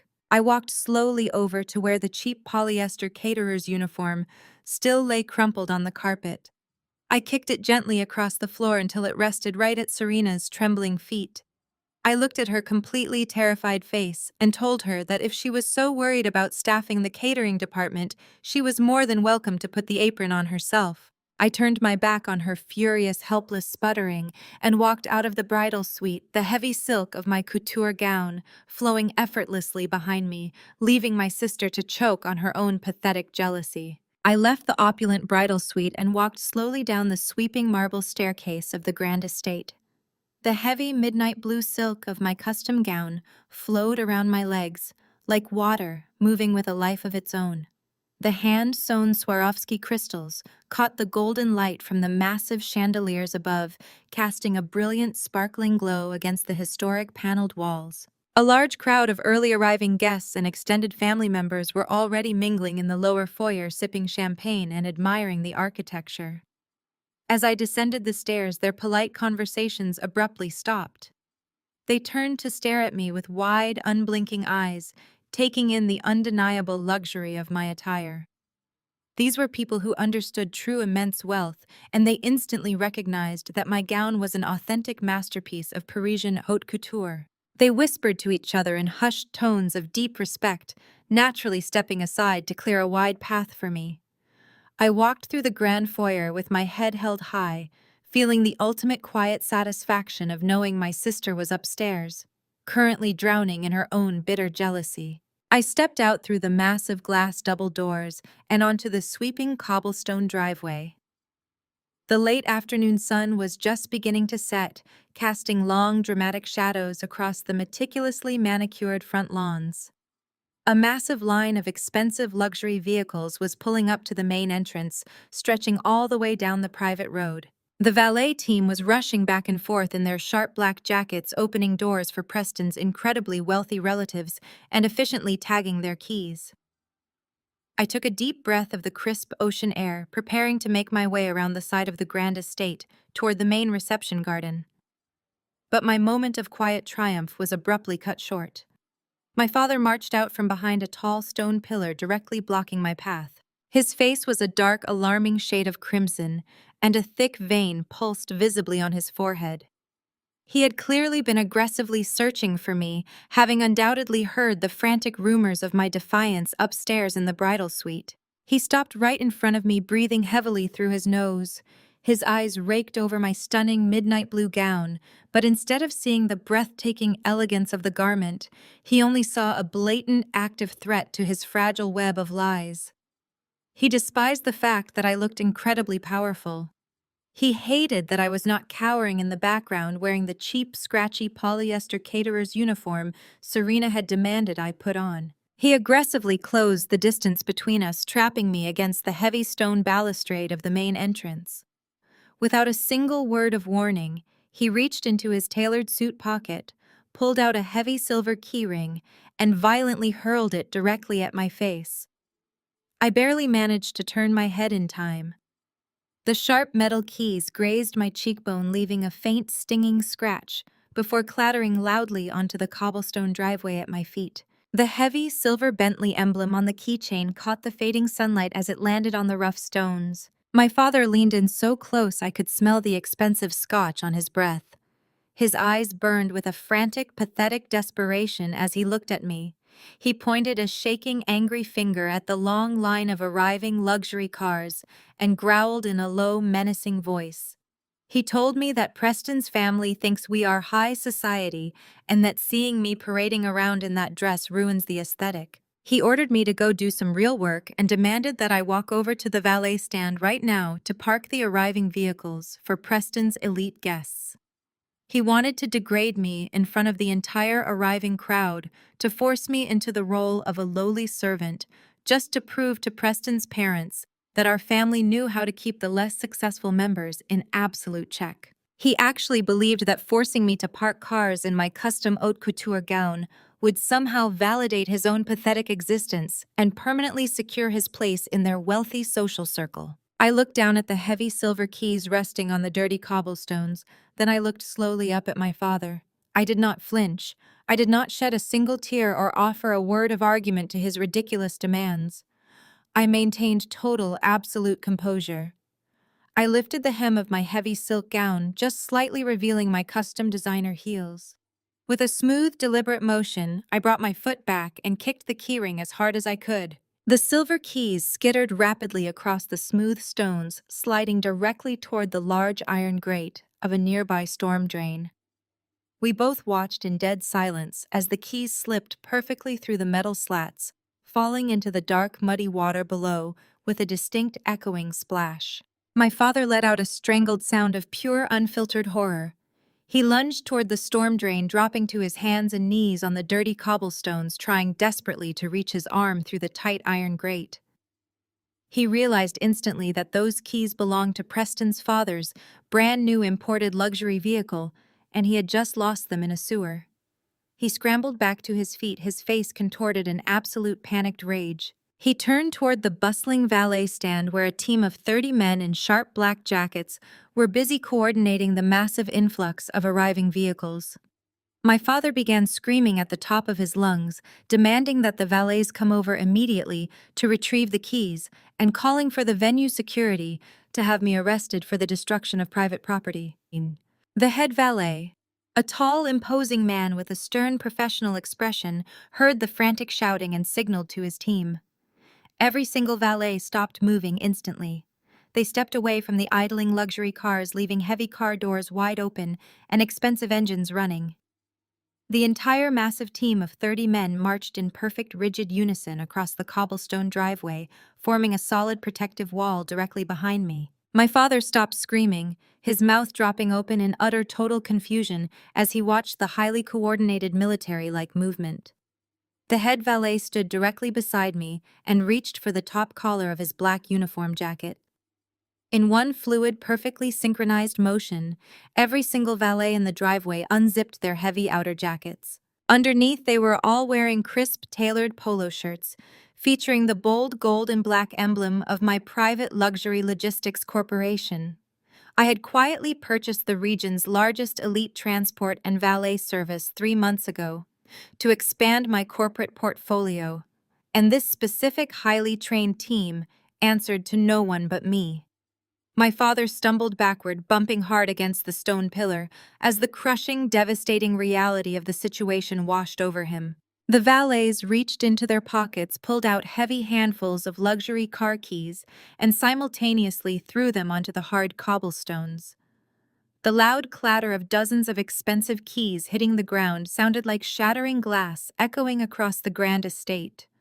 The head valet looked my terrified, speechless father dead in the eye and delivered the final devastating blow. "We only take orders from the CEO," the head valet stated coldly, before turning his back and leading the entire team off the property, walking away en masse, and leaving my father completely stranded in a chaotic sea of abandoned luxury cars and furious honking guests. The chaotic symphony of blaring car horns filled the salty ocean air, as my father stood completely paralyzed in the center of the cobblestone driveway. Dozens of luxury sedans and imported sports cars were idling haphazardly, blocking the grand entrance of the estate. Preston's wealthy relatives were stepping out of their vehicles, looking around with deep confusion and mounting irritation. They expected white glove service, and instead they found my sweating, hyperventilating father standing alone among the exhaust fumes. I watched his chest heave as he realized the sheer magnitude of the disaster. The very people he had spent his entire life trying to impress were now glaring at him, treating him like an incompetent parking attendant who had completely lost control of the situation. The sun was dipping lower, casting long golden shadows over the hood of a silver Bentley, adding a cinematic quality to his absolute public failure. Before my father could even attempt to grovel or explain the mass exodus of the valet team, the heavy glass doors of the estate burst open. The stern venue manager marched out onto the driveway, and she looked absolutely livid. She was no longer clutching her rigid clipboard. Instead, she was holding the heavy embossed corporate check I had written in the dimly lit hallway the night before. Her sharp heels clicked aggressively against the stones as she ignored the confused guests and made a direct line for my father. She shoved the piece of paper right into his chest, demanding to know what kind of fraudulent scam he was trying to pull on her prestigious establishment. Her voice was sharp and loud enough that several guests near the front portico stopped talking and turned to watch the escalating drama. My father stumbled backward, his hands shaking as he grabbed the check. The venue manager loudly explained that she had just contacted her banking representative to verify the massive $200,000 transfer. She informed him that because the funds were drawn on an elite corporate escrow account dealing with billions in assets, the bank had instantly flagged the manual check for top-tier security review. The transaction could not be processed remotely, and it certainly could not be rushed by a desperate father trying to save face. She held up a sleek black banking tablet and stated that the funds required immediate secondary biometric authorization from the primary account holder to clear the security freeze. She needed my physical fingerprint on her digital scanner to release the money, or the entire event would be shut down in exactly 60 minutes. She made it perfectly clear that the catering staff, the string quartet, and the bartenders were all standing by waiting for her signal to either serve the first course or pack up their trucks and leave. My mother came rushing out of the estate just in time to hear the venue manager's absolute ultimatum. She had abandoned the bridal suite, leaving Serena to stew in her own ruined dress, and had come running outside the moment she heard the blaring car horns. When she saw my father trembling, holding the useless paper, and staring at the banking tablet, the last remaining shreds of her high society disguise melted away. The poised, arrogant woman who had happily mocked me in front of hundreds of people was instantly replaced by a terrified, desperate stranger. She realized that without my fingerprint, the venue was going to lock the doors, kick out the guests, and publicly declare our family as broke, fraudulent imposters. The sheer terror in her eyes was something I had never witnessed before. My mother rushed toward me, her expensive heels scraping awkwardly against the uneven cobblestones. She did not yell or point her finger this time. She reached out with trembling hands, trying to grab my arm, but I smoothly stepped backward, denying her the physical contact she only sought when she needed something. She begged me to place my thumb on the digital scanner. She pleaded with me to release the funds, promising that things would be different after today. She swore that if I just cleared the check, she would finally acknowledge my success and treat me with the respect I deserved. She attempted to play the role of a loving mother bargaining for her daughter's future, but her words were completely empty, hollow promises built on a foundation of absolute panic. I stood perfectly still watching her unravel. I found it incredibly fascinating how quickly their loyalties shifted when their backs were pressed against the wall. For my entire life, they had treated me like a useless burden, an ugly stain on their carefully manufactured aesthetic. They had allowed Preston to humiliate me, allowed Serena to pour bleach on my clothes, and threatened to ruin my reputation with vicious lies. Yet the moment their precious social standing was genuinely threatened, they were entirely willing to beg for my mercy. I looked at the banking tablet in the manager's hands and then back at my mother. I told her that respect is not a commodity that can be purchased at the very last minute to cover a past due invoice. I told her that her sudden maternal affection was incredibly insulting because we both knew it was only motivated by her fear of public embarrassment. The reality of my refusal hit my mother like a physical blow. Her fake pleading instantly morphed into a frantic, animalistic terror. She looked around wildly at the wealthy guests who were now actively watching our dramatic family breakdown on the driveway. She dropped all pretense of dignity and let her darkest, most pathetic secret spill out into the open air. Her voice cracked as she screamed out the reality of their finances. She admitted that they had secretly mortgaged our childhood home just to pay for Serena's initial wedding deposits. She confessed that they had taken out massive predatory loans to fund the illusion of wealth, hoping that once Serena officially married into Preston's family, his powerful uncle would simply wipe away their massive debts. They had bet their entire future on this single fraudulent day. She stepped forward, tears streaming down her face, ruining her expensive bridal makeup. She cried out in a hysterical, shrieking voice declaring that we mortgaged our home for this. She gestured wildly to the grand estate and the line of luxury cars. She screamed that if this wedding does not happen, they are completely homeless and ruined forever.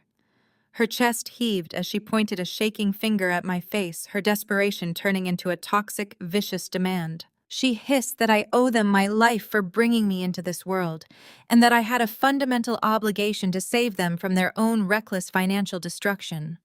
She demanded I authorize the payment right this second, or be responsible for leaving my own parents destitute on the street. I listened to her hysterical demands, feeling absolutely nothing but a cold, detached clarity. I did not owe them a single thing. They had chosen to gamble their entire livelihood on a toxic illusion, and they had chosen to treat me like garbage while doing it. I turned to the venue manager who was watching the scene with wide, uncomfortable eyes. I calmly reached out and gently took the heavy embossed check from her hands. My father let out a pathetic gasp, reaching forward, but he was too late. I held the paper up, looking directly into my mother's tear-filled, terrified eyes. I slowly and deliberately ripped the $200,000 check straight down the middle. I stacked the halves and tore them again and again until the paper was nothing more than tiny, useless shreds. I let the pieces fall from my fingers, watching them scatter across the wet cobblestones like dirty snow. I looked at my parents' completely shattered faces and told them that I do not owe them anything. I stepped back toward the main entrance, smoothing down the silk of my couture gown, and whispered, "Let the show begin." I left my parents standing in the fading evening light, completely paralyzed by the reality of their own financial destruction. The tiny shredded pieces of the $200,000 check were still fluttering down onto the damp cobblestones as I turned my back and walked gracefully toward the main entrance of the sprawling estate. My custom midnight blue couture gown swept against the ancient stone steps, gathering not a single speck of dirt as I moved. I could hear my mother quietly sobbing behind me, a pathetic, hollow sound that barely registered over the ambient noise of the arriving luxury vehicles and the distant crashing of the ocean waves. I did not feel a single ounce of guilt or pity for them. They had spent my entire existence treating me like an unwanted burden while pouring every available resource into Serena's shallow aesthetic. Now they were finally choking on the toxic consequences of their own lifelong vanity. I stepped through those massive glass double doors, and back into the grand foyer of the venue. The interior of the estate was a chaotic hive of last-minute wedding preparations. Wealthy guests were congregating in the beautifully decorated reception areas, holding flutes of vintage champagne and admiring the towering floral centerpieces that my parents could not actually afford. I needed a few moments of absolute silence away from the suffocating crowd to coordinate the next phase of my evening with my private media team. I bypassed the main ballroom and navigated down a long, dimly lit corridor toward the back of the historic property, searching for a secluded room. I found a set of heavy, carved oak doors that were pulled slightly ajar, and I slipped quietly inside, hoping to find an empty study. The room was a magnificent two-story library lined with floor-to-ceiling mahogany bookshelves and filled with the rich scent of old paper and expensive leather furniture. It was perfectly secluded and beautifully designed, but it was absolutely not empty. Preston was pacing frantically in the center of an ornate Persian rug. He looked entirely different from the smug, arrogant golden boy who had confidently humiliated me at the rehearsal dinner just 2 nights ago. The pristine facade of the untouchable elite venture capitalist had completely vanished. His expensive tailored tuxedo jacket was thrown carelessly over the back of a leather reading chair. His silk tie was pulled loose and the top 3 buttons of his crisp white dress shirt were ripped open. He was sweating profusely, his face a blotchy shade of panicked red, as he gripped his mobile phone so tightly his knuckles were stark white. He was practically hyperventilating as he barked desperate pleading demands into the receiver. I immediately stopped moving, pressing my back flat against the heavy velvet curtains near the entrance. The thick fabric completely shielded me from his line of sight, allowing me to blend perfectly into the deep shadows of the library. I held my breath and listened as Preston screamed at the person on the other end of the line. It was abundantly clear from his frantic tone that he was speaking directly to his father. He was begging his father not to cut him off entirely. He paced back and forth across the vintage rug, dragging his free hand through his perfectly styled hair, ruining the expensive salon work. He admitted in a strained, high-pitched voice that his personal financial accounts were completely wiped out. He confessed that he had secretly leveraged his entire trust fund and illegally borrowed millions of dollars from highly dangerous creditors to invest in a massive volatile cryptocurrency scheme. The digital market had completely crashed, and Preston was now drowning in a staggering mountain of insurmountable debt. He told his father that the margin calls were destroying him and that his creditors were threatening to go public with his massive financial failures if he did not produce a massive cash payment by the end of the week. His father was clearly refusing to bail him out of his reckless, catastrophic mistakes. Preston let out a pathetic whining sound, pleading for just one final bridge loan to cover his immediate debts. He promised his father that he had a foolproof master plan to secure unlimited funding and that everything was going to be perfectly resolved as soon as the wedding ceremony concluded. He began to frantically outline his true intentions for marrying my sister, and his words were so deeply vile that they sent a genuine chill down my spine. Preston laughed, a sharp, cruel sound that echoed harshly against the mahogany bookshelves. He told his father that Serena was nothing more than a desperate easy mark. He completely degraded her, calling her an empty-headed socialite who was so obsessed with the illusion of wealth that she never once bothered to look at his actual financial statements. He explained that she blindly believed he was a billionaire simply because of his family name and his venture capital title. Then he turned his vicious, venomous entitlement toward my parents. He snarled into the phone, telling his father that David and Yvonne were pathetic, insecure fools who were practically begging to be financially exploited. He said these social climbing people are so desperate for white validation, they will write me a blank check the second I put a ring on her finger. He laughed again, a dark, mocking sound, declaring that my parents truly believed they were buying their way into historic high society, but in reality, he was just going to use their supposedly massive bank accounts as his own personal, limitless ATM. He promised his father that he would bleed my family completely dry within the first year of marriage to cover every single one of his toxic crypto debts, and then he would simply discard Serena when the money finally ran out. The sheer absolute irony of the situation was so profound it was almost comical. Two entirely separate groups of arrogant, selfish scammers were aggressively trying to con each other. My parents had secretly mortgaged their only home and thrown themselves into massive debt just to secure Preston, believing his family wealth would ultimately save them from ruin. Meanwhile, Preston was entirely broke and drowning in dangerous debt, marrying Serena solely because he believed my parents were multimillionaires who would blindly pay off his massive loans. They were two sinking ships, desperately tying themselves to each other, believing the other was a life raft. Neither party had a single dime to their name. I stood perfectly still in the shadows of the velvet curtains, holding my mobile phone steady in my hand. The screen glowed softly, illuminating the digital sound waves of my high-definition recording application. I had captured every single vile, pathetic word of his confession with crystal-clear audio precision. Preston finally ended the call, letting out a loud, frustrated scream and throwing his expensive phone aggressively onto the leather sofa. He leaned forward, resting his hands on his knees and taking several deep, shuddering breaths as he attempted to compose his fake, charming persona for the impending ceremony. He straightened his posture, fixing his collar and tightening his silk tie, completely unaware that his entire fraudulent world had just been captured on a digital audio file. I took a slow, deliberate step out from behind the heavy velvet curtains. The rich midnight blue silk of my custom couture gown rustled audibly against the hardwood floor, instantly drawing his attention. Preston's head snapped toward me, his eyes widening in sudden alarm as he realized he was not alone in the room. He quickly plastered on a fake arrogant smile, trying to mask his lingering panic, but his eyes darted nervously to the glowing screen of the mobile phone in my hand. I looked at him with absolute calm satisfaction, and I tapped the screen of my phone, deliberately saving the audio file to my secure private cloud server, where it could never be deleted or destroyed.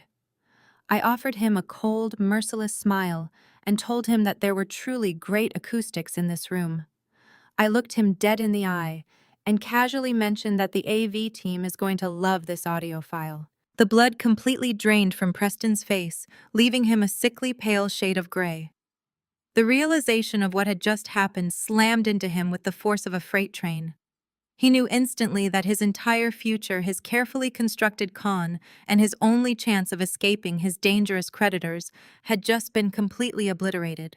His charming mask shattered entirely, replaced by pure, unfiltered, malicious rage. He let out a feral, animalistic growl and lunged aggressively across the Persian rug, reaching out to violently rip the phone from my hands. He did not even make it halfway across the room. I did not flinch or take a single step backward. Before Preston could even come close to touching the silk fabric of my gown, the heavy oak doors of the library flew open with bone-rattling force. 3 massive men in sharp black suits materialized from the hallway, moving with terrifying tactical precision. It was my elite private security detail who had been discreetly monitoring my exact location all evening. The lead guard stepped seamlessly in front of me, intercepting Preston's violent trajectory. He grabbed the furious groom by the lapels of his expensive tuxedo, lifting him slightly off the ground and slamming him incredibly hard against the solid mahogany bookshelves, pinning him completely motionless against the heavy wood. The collective gasp of the wealthy attendees still hung thick and heavy in the warm evening air. The highly respected state judge, who was supposed to be officiating this massive, elaborate sham of a wedding, had just completely abandoned his official post at the altar. He had dropped his microphone, rushed directly past the furious bride, and bowed respectfully to me right in the middle of the pristine white aisle. The absolute reverence in his voice when he called me Madam CEO completely shattered the fragile, toxic narrative my family had spent years meticulously constructing. I stood perfectly still, letting the heavy midnight blue silk of my custom couture gown settle elegantly around my legs. The late afternoon sunlight caught the hundreds of hand-sewn crystals covering my bodice, throwing brilliant, sparkling reflections across the faces of the stunned guests. Everyone in the beautiful botanical garden, from the elite local politicians to the international corporate billionaires, was now staring directly at me with unvarnished awe. They recognized me from the recent cover of international financial magazines. They knew exactly who I was, and they understood the massive global empire I controlled. Up at the floral altar, Serena was physically and mentally unraveling. Her perfectly manicured hands were clenched into tight, shaking fists, crushing the delicate, expensive lace fabric of her designer white wedding dress. She simply could not comprehend that the very people she had invited to witness her ultimate high society triumph were now completely captivated by my unexpected presence. The singular spotlight she so desperately craved had been effortlessly stolen without me having to speak a single word. Her face contorted into an ugly, twisted mask of pure, unrestrained fury. She stomped her heavy satin heel against the wooden platform of the altar, completely abandoning any remaining pretense of bridal grace or elegance. She pointed a shaking finger directly at me and screamed at the top of her lungs, demanding that the judge return to his podium immediately. Her shrill, piercing voice violently cut through the respectful, stunned silence of the garden. She yelled with absolute venom that Alana is just a jealous, ugly dropout, and wildly flailed her arms, demanding that everyone stop looking at me. She shrieked, "Do not look at her, look at me."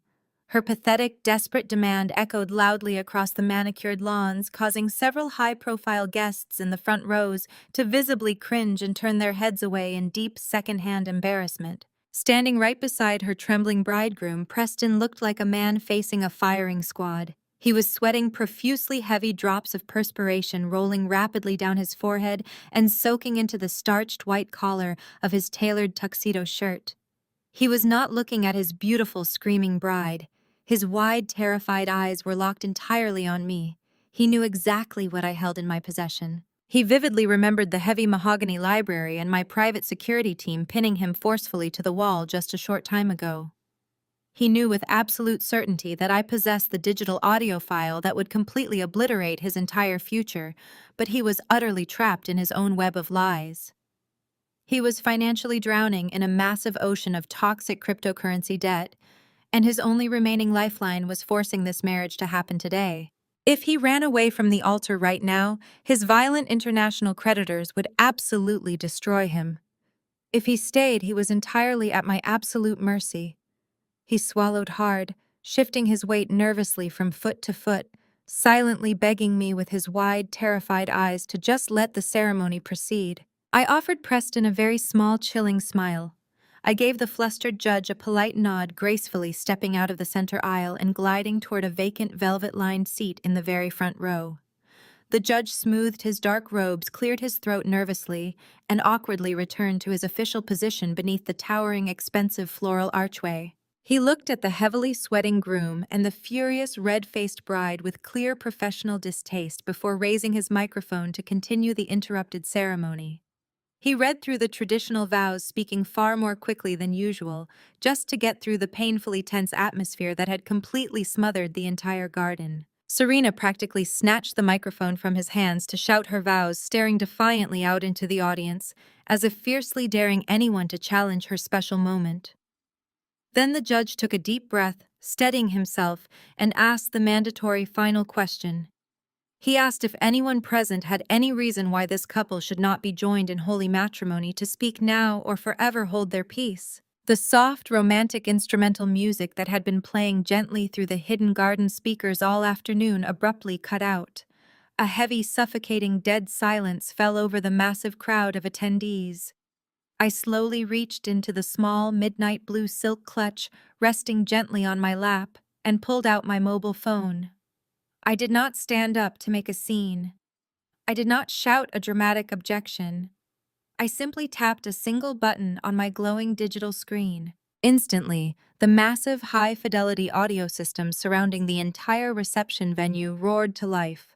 Preston's frantic, sniveling voice boomed through the pristine garden with crystal-clear, terrifying acoustic precision. The sophisticated sound system captured and amplified every single vile, pathetic inflection of his panicked library confession. The entire congregation heard Preston explicitly and loudly admit that his family was completely and entirely broke. They heard him crying desperately to his father about drowning in millions of dollars of inescapable cryptocurrency debt and begging for a bailout. Then came the absolute, fatal blow. Preston's amplified voice sneered across the silent garden, calling Serena a desperate, easy mark. The audio played his vicious, mocking laughter as he declared that these social climbing people are so desperate for white validation, they will write me a blank check the second I put a ring on her finger. A collective massive gasp erupted simultaneously from the hundreds of seated guests. The wealthy elite attendees murmured in absolute profound shock, completely horrified by the brazen predatory scam unfolding right in front of their eyes. My father David and my mother Yvonne sat perfectly frozen in the front row, their faces turning a sickening shade of pale gray, as their entire social climbing fantasy shattered into millions of sharp, humiliating pieces. They realized in a single crushing moment that they had mortgaged their home and destroyed their lives for a penniless grifter. Over in the VIP family section, Preston's parents realized instantly that their massive, elaborate con had been brutally exposed to the wealthiest people in the city. They stood up frantically, abandoning their premium front row seats, and attempted to sprint quietly toward the ornate iron exit gates at the back of the garden. They grabbed the heavy vintage iron handles, pushing and pulling with desperate, terrified energy, but the gates did not budge a single inch. They were locked completely tight. They turned around in absolute breathless horror to find my massive private security team standing shoulder to shoulder, forming an impenetrable, solid human wall, blocking every single possible exit. The guards stared back at them with cold, unblinking expressions. There would be absolutely no escape from the devastating public ruin they had brought upon themselves. The beautiful botanical garden instantly exploded into a deafening, chaotic roar of overlapping voices. It was a magnificent symphony of absolute outrage. Wealthy elite socialites gasped loudly, clutching their expensive pearls and murmuring to their seated neighbors in pure, unadulterated disbelief. The carefully curated illusion of high society elegance evaporated into thin air, leaving behind nothing but the raw, ugly reality of a massive scam laid completely bare. Up at the floral altar, Serena was hyperventilating, her perfect, flawless makeup ruined, as her face twisted into a horrifying mask of pure panic. She looked frantically between her terrified parents sitting frozen in the front row and the sweating, trembling man standing beside her. David and Yvonne were entirely paralyzed, utterly unable to comprehend that the magnificent golden ticket they had secretly mortgaged their entire lives for was actually a worthless piece of counterfeit trash. The wealthy guests seated behind them were already whispering vicious insults, completely appalled by the brazen, predatory nature of the groom. Preston was completely cornered. Like a desperate cornered rat trapped in a burning building, he thrashed around wildly for any possible way out of his impending doom. His face was a sickly pale shade of gray, but suddenly his wide, terrified eyes snapped toward me, sitting calmly in the velvet chair in the front row. He pointed a shaking, frantic finger directly at my face, and his voice cracked loudly as he screamed over the chaotic murmurs of the outraged crowd. He yelled that the audio was completely fake. He shouted frantically that I was insane and that I had maliciously used advanced artificial intelligence software to digitally recreate his exact voice. He practically jumped off the wooden platform of the altar, waving his hands wildly in the air, trying desperately to convince the surrounding billionaires that it was all an elaborate, toxic setup designed solely to ruin his perfect day. He screamed that she is a liar. He pointed his violently shaking finger right at my chest and bellowed that she is just a poor student who lives off her parents.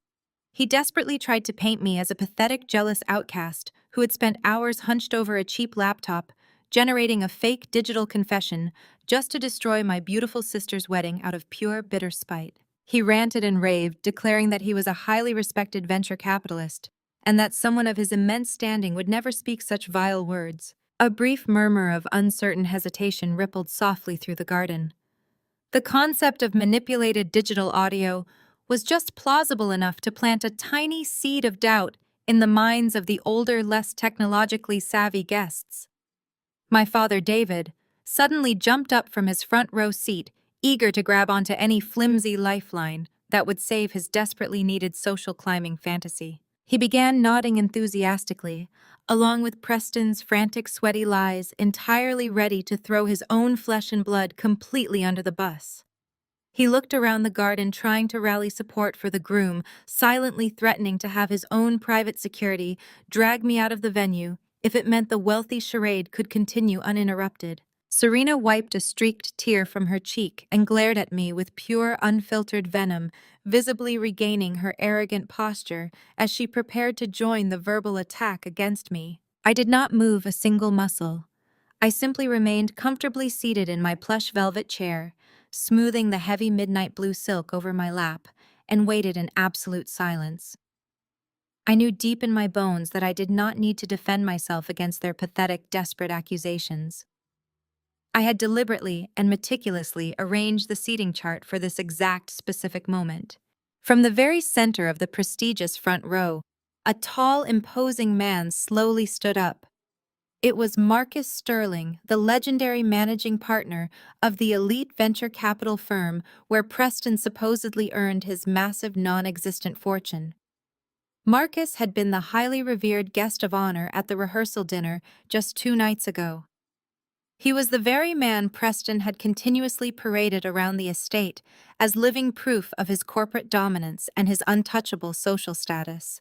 The entire garden fell completely dead silent as Marcus adjusted his tailored charcoal suit jacket and stepped deliberately out of his row and into the center aisle. He looked up at Preston with an expression of such profound, absolute disgust that the sweating groom actually took a physical step backward, stumbling slightly up the altar stairs. The commanding, heavy silence of the venture capital giant was completely terrifying. He did not yell or scream like the frantic groom. He did not wave his arms or raise his voice.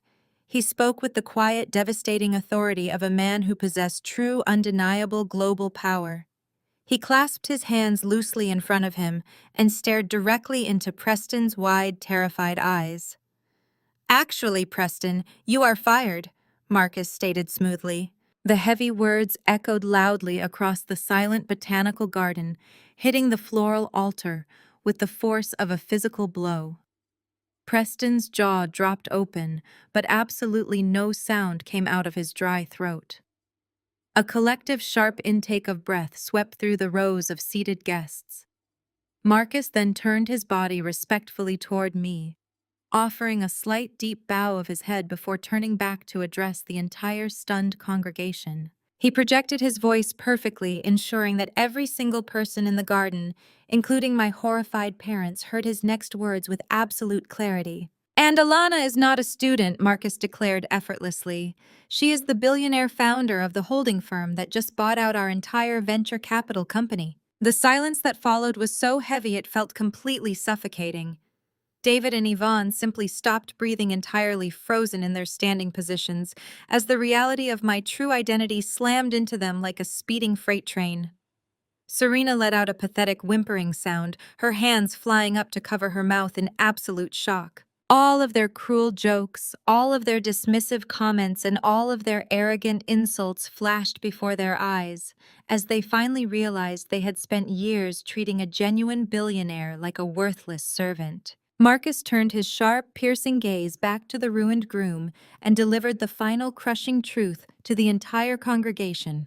"You have been unknowingly working for her for 6 months. The last remaining drop of blood completely drained from Preston's face, leaving him looking like a hollow, empty ghost. The realization that I was his ultimate boss, that I owned the very firm he had used to create his fake wealthy persona, and that I held his entire professional life in the palm of my hand, completely shattered his mind. His knees buckled instantly, giving out entirely beneath his weight. He collapsed hard onto the wooden platform of the floral altar, falling to his knees in utter, devastating defeat. The loud thud of his knees hitting the wood echoed through the garden, signaling the absolute end of his pathetic, fraudulent existence. The heavy, oppressive silence in the botanical garden was broken only by the pathetic, hollow sound of Preston openly weeping on the wooden platform of the floral altar. He was completely curled in on himself, a broken, defeated man who had just watched his entire fraudulent existence evaporate into thin air. Marcus Sterling, the towering venture capital giant, did not spare the sobbing groom a single backward glance. He simply adjusted the crisp cuffs of his tailored charcoal suit and walked with calm, devastating authority back to his velvet seat in the front row. The massive crowd of international billionaires and elite socialites watched Marcus return to his place with deep, silent respect before turning their wide, shocked eyes back to my family. The collective judgment radiating from the hundreds of wealthy guests was a heavy physical force pressing down on the manicured lawns. They had all just witnessed the absolute dismantling of a predatory scam, and they were waiting breathlessly to see what would happen next. Up at the altar, Serena was completely paralyzed. Her mouth hung open in a silent scream of pure, unfiltered horror.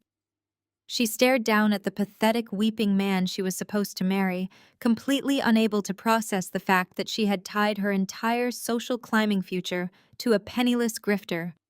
Her perfect designer wedding dress was crushed in her shaking fists, and her carefully constructed high society persona was lying in absolute ruins around her satin heels. She looked like a hollow, shattered porcelain doll standing utterly alone under the massive, expensive floral archway that my parents could never actually afford. Down in the front row, my father David was experiencing a violent, total psychological collapse. His entire worldview was built on a rigid, absolute hierarchy where he was the respected patriarch and I was the worthless, discarded failure. The sudden crushing revelation that the daughter he had treated like absolute garbage for decades was actually a self-made billionaire, and the ultimate boss of his future son-in-law completely short-circuited his arrogant mind. He could not accept the reality standing right in front of him. His brain desperately scrambled for any possible way to regain control to put me back in my designated place as the family scapegoat. He needed to prove to the murmuring crowd of elite guests that he was still superior to me. His face turned a dark, alarming shade of purple, and his chest heaved with rapid, frantic breaths as he violently pushed his way out of the front row and marched directly into the center aisle. My mother, Yvonne, scrambled up right behind him, grabbing his arm with trembling, panicked hands. She looked completely terrified, her wide eyes darting nervously across the faces of the judging billionaires, but she was just as desperate as David to salvage their burning social image.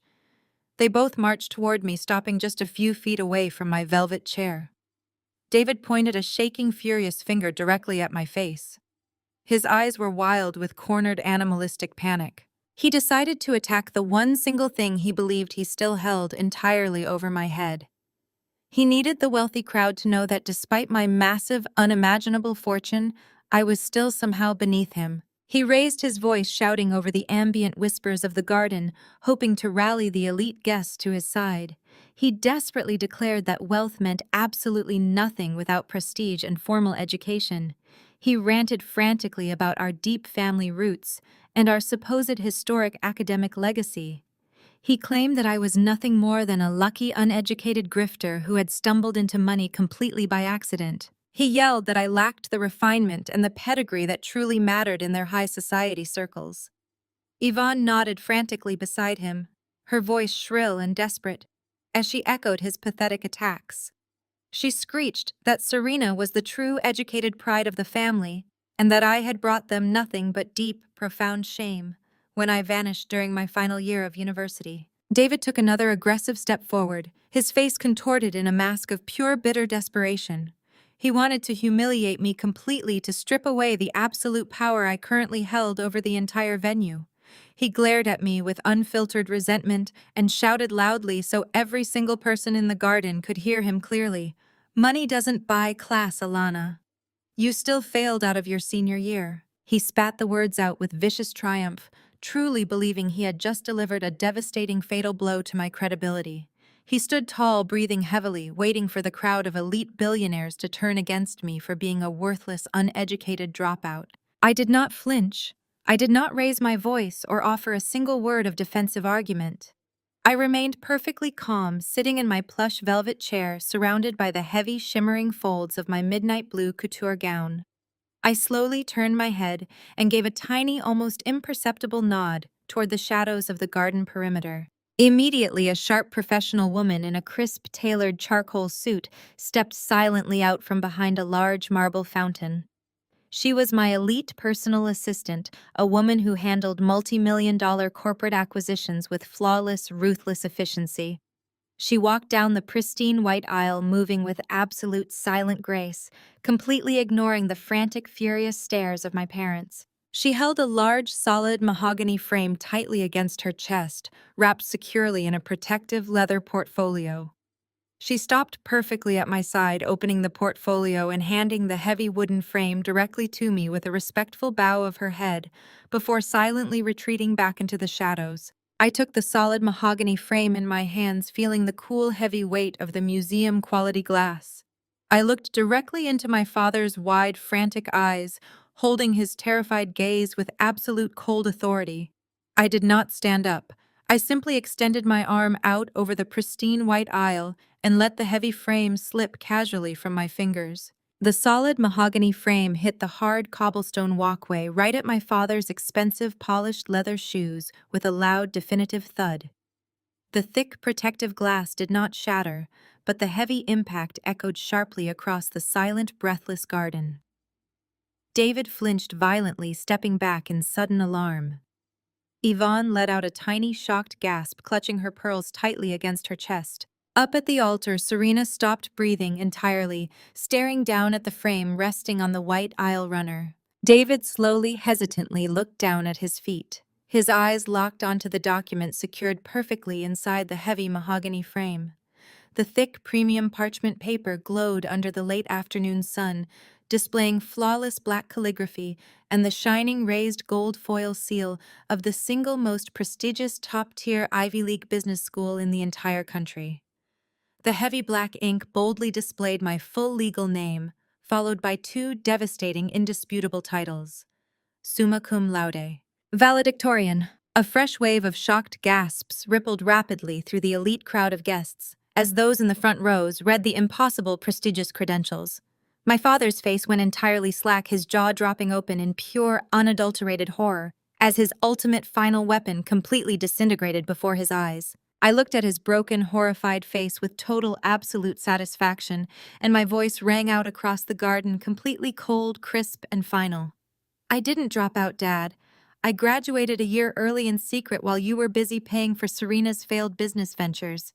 The heavy mahogany frame rested on the pristine white aisle runner, acting as a solid wooden tombstone for my father's massive ego. David stood completely paralyzed, his expensive, polished leather shoes just inches away from the gold foil seal of the Ivy League University he claimed I was never smart enough to attend. The entire garden of elite billionaires and international socialites was watching him process the absolute destruction of his favorite lie. For years, he had paraded Serena around country clubs as the brilliant academic pride of the family, while casually dismissing me as a pathetic failure who could not handle the pressure of senior year. Now the irrefutable proof of my academic dominance and my quiet, disciplined work ethic was staring him right in the face. He could not look away from the words Summa Cum Laude printed in flawless black calligraphy. His breathing became shallow and erratic, his chest heaving under his tailored suit jacket as his mind violently rejected the reality of his own colossal ignorance. A sharp, guttural sob suddenly shattered the tense silence of the botanical garden. Serena was completely coming apart at the seams. She collapsed onto the wooden steps of the elaborate floral altar, her carefully curated bridal aesthetic dissolving into a tragic, messy disaster. Thick black streaks of expensive mascara ran down her flushed cheeks, mixing with her uncontrollable tears. Her pristine designer white wedding gown was bunched and wrinkled around her waist as she curled in on herself, pulling at her perfectly styled hair. She looked at Preston, the man she had proudly flaunted as her ultimate golden ticket to the highest echelons of society, and saw nothing but a sweating, terrified fraud who was drowning in millions of dollars of toxic debt. Then she turned her bloodshot eyes toward me. She saw her discarded scapegoat of a sister, radiating absolute power, draped in a custom midnight blue haute couture gown and commanding the respect of the wealthiest people in the city. Serena let out a piercing, high-pitched wail of pure childish agony, beating her manicured fists aggressively against the wooden altar steps. She had lost her fake billionaire groom, her fake high society status, and the singular spotlight she so desperately craved all in one devastating afternoon. Yvonne and David finally tore their eyes away from my framed diploma as Serena's pathetic wails echoed across the manicured lawns. The sheer horrifying reality of their financial situation suddenly slammed into them with the crushing force of a freight train.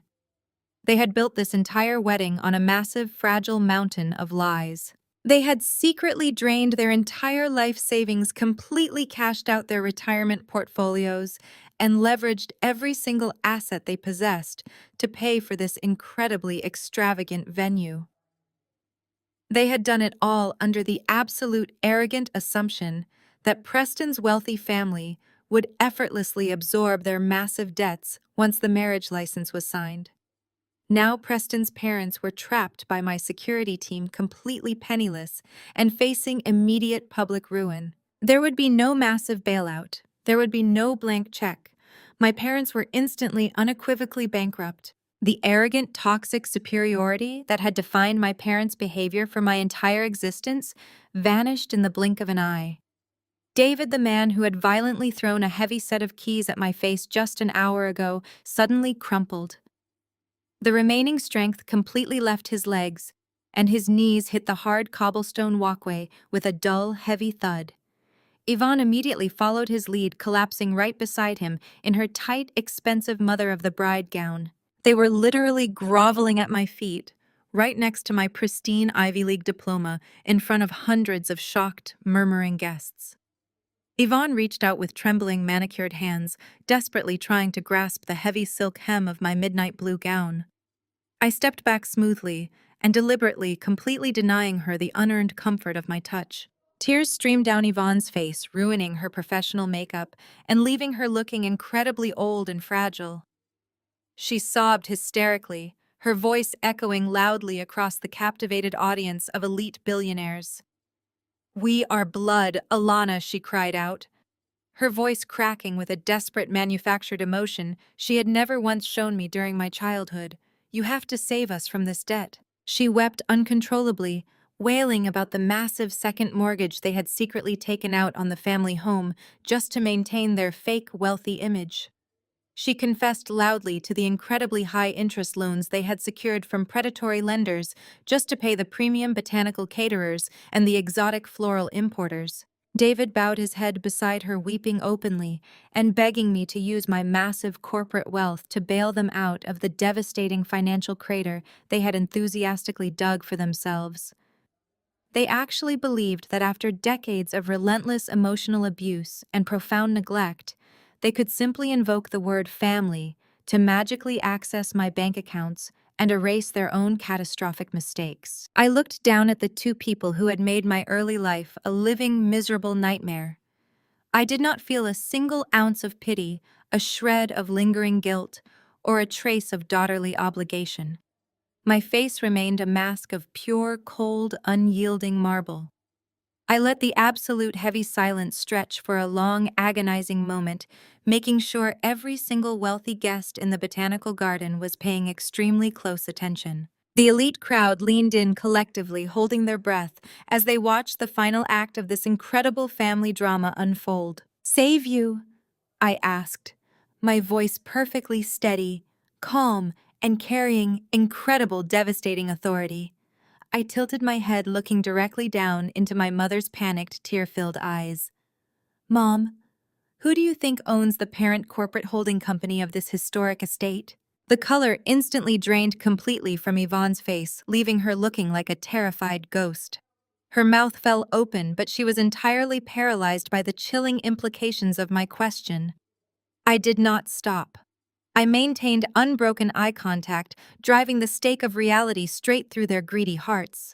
"Who do you think owns the premium luxury catering company preparing your extravagant reception dinner?" I continued, my voice slicing through the garden like a freshly sharpened blade.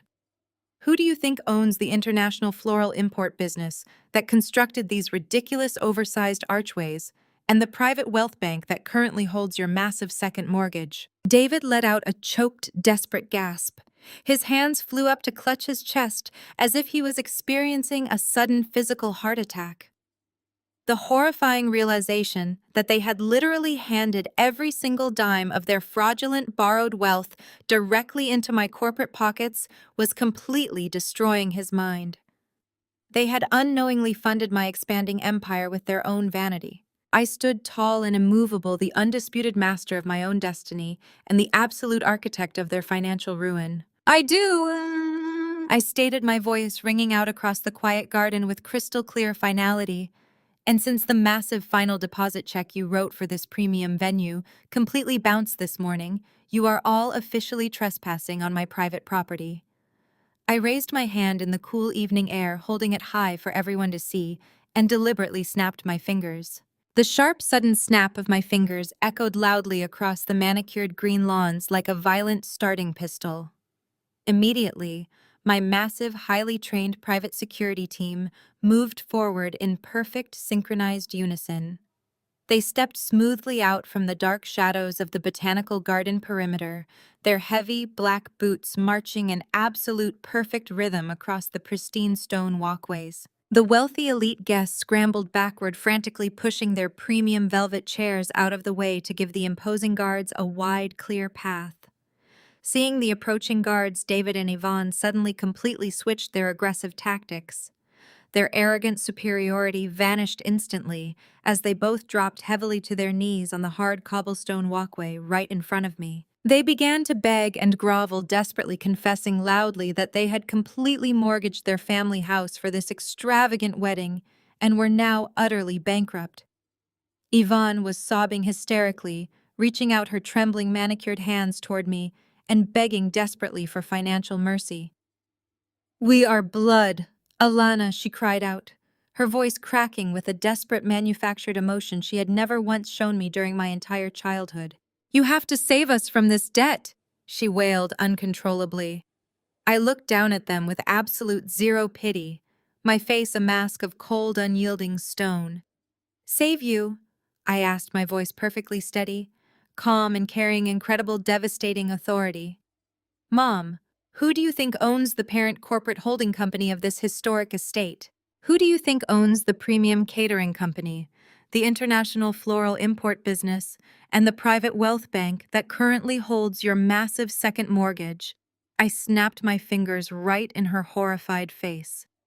"I do," I stated clearly, "and since your check bounced, you are officially trespassing on my property." Two female security agents stepped in seamlessly, lifting my weeping mother by her elbows and guiding her forcefully toward the heavy iron exit gates. She wailed loudly, her expensive mother of the bride dress dragging through the wet mud as she cried out for someone, anyone, to save her from this total financial annihilation. Two massive guards flanked my father, dragging his polished leather shoes across the dirt path as he shouted frantic, desperate apologies that fell on completely deaf ears. Up at the floral altar, Serena had completely lost her mind. Her perfect, flawless makeup was entirely ruined, with thick black mascara running down her flushed cheeks. Her magnificent, highly anticipated wedding was completely destroyed. She threw herself onto the wooden platform, kicking her satin heels and screaming that it was her special day and that I had maliciously ruined her entire perfect life. The guards did not hesitate for a single second. They scooped my furious, screaming sister up off the ground, carrying her kicking and thrashing down the long white aisle runner.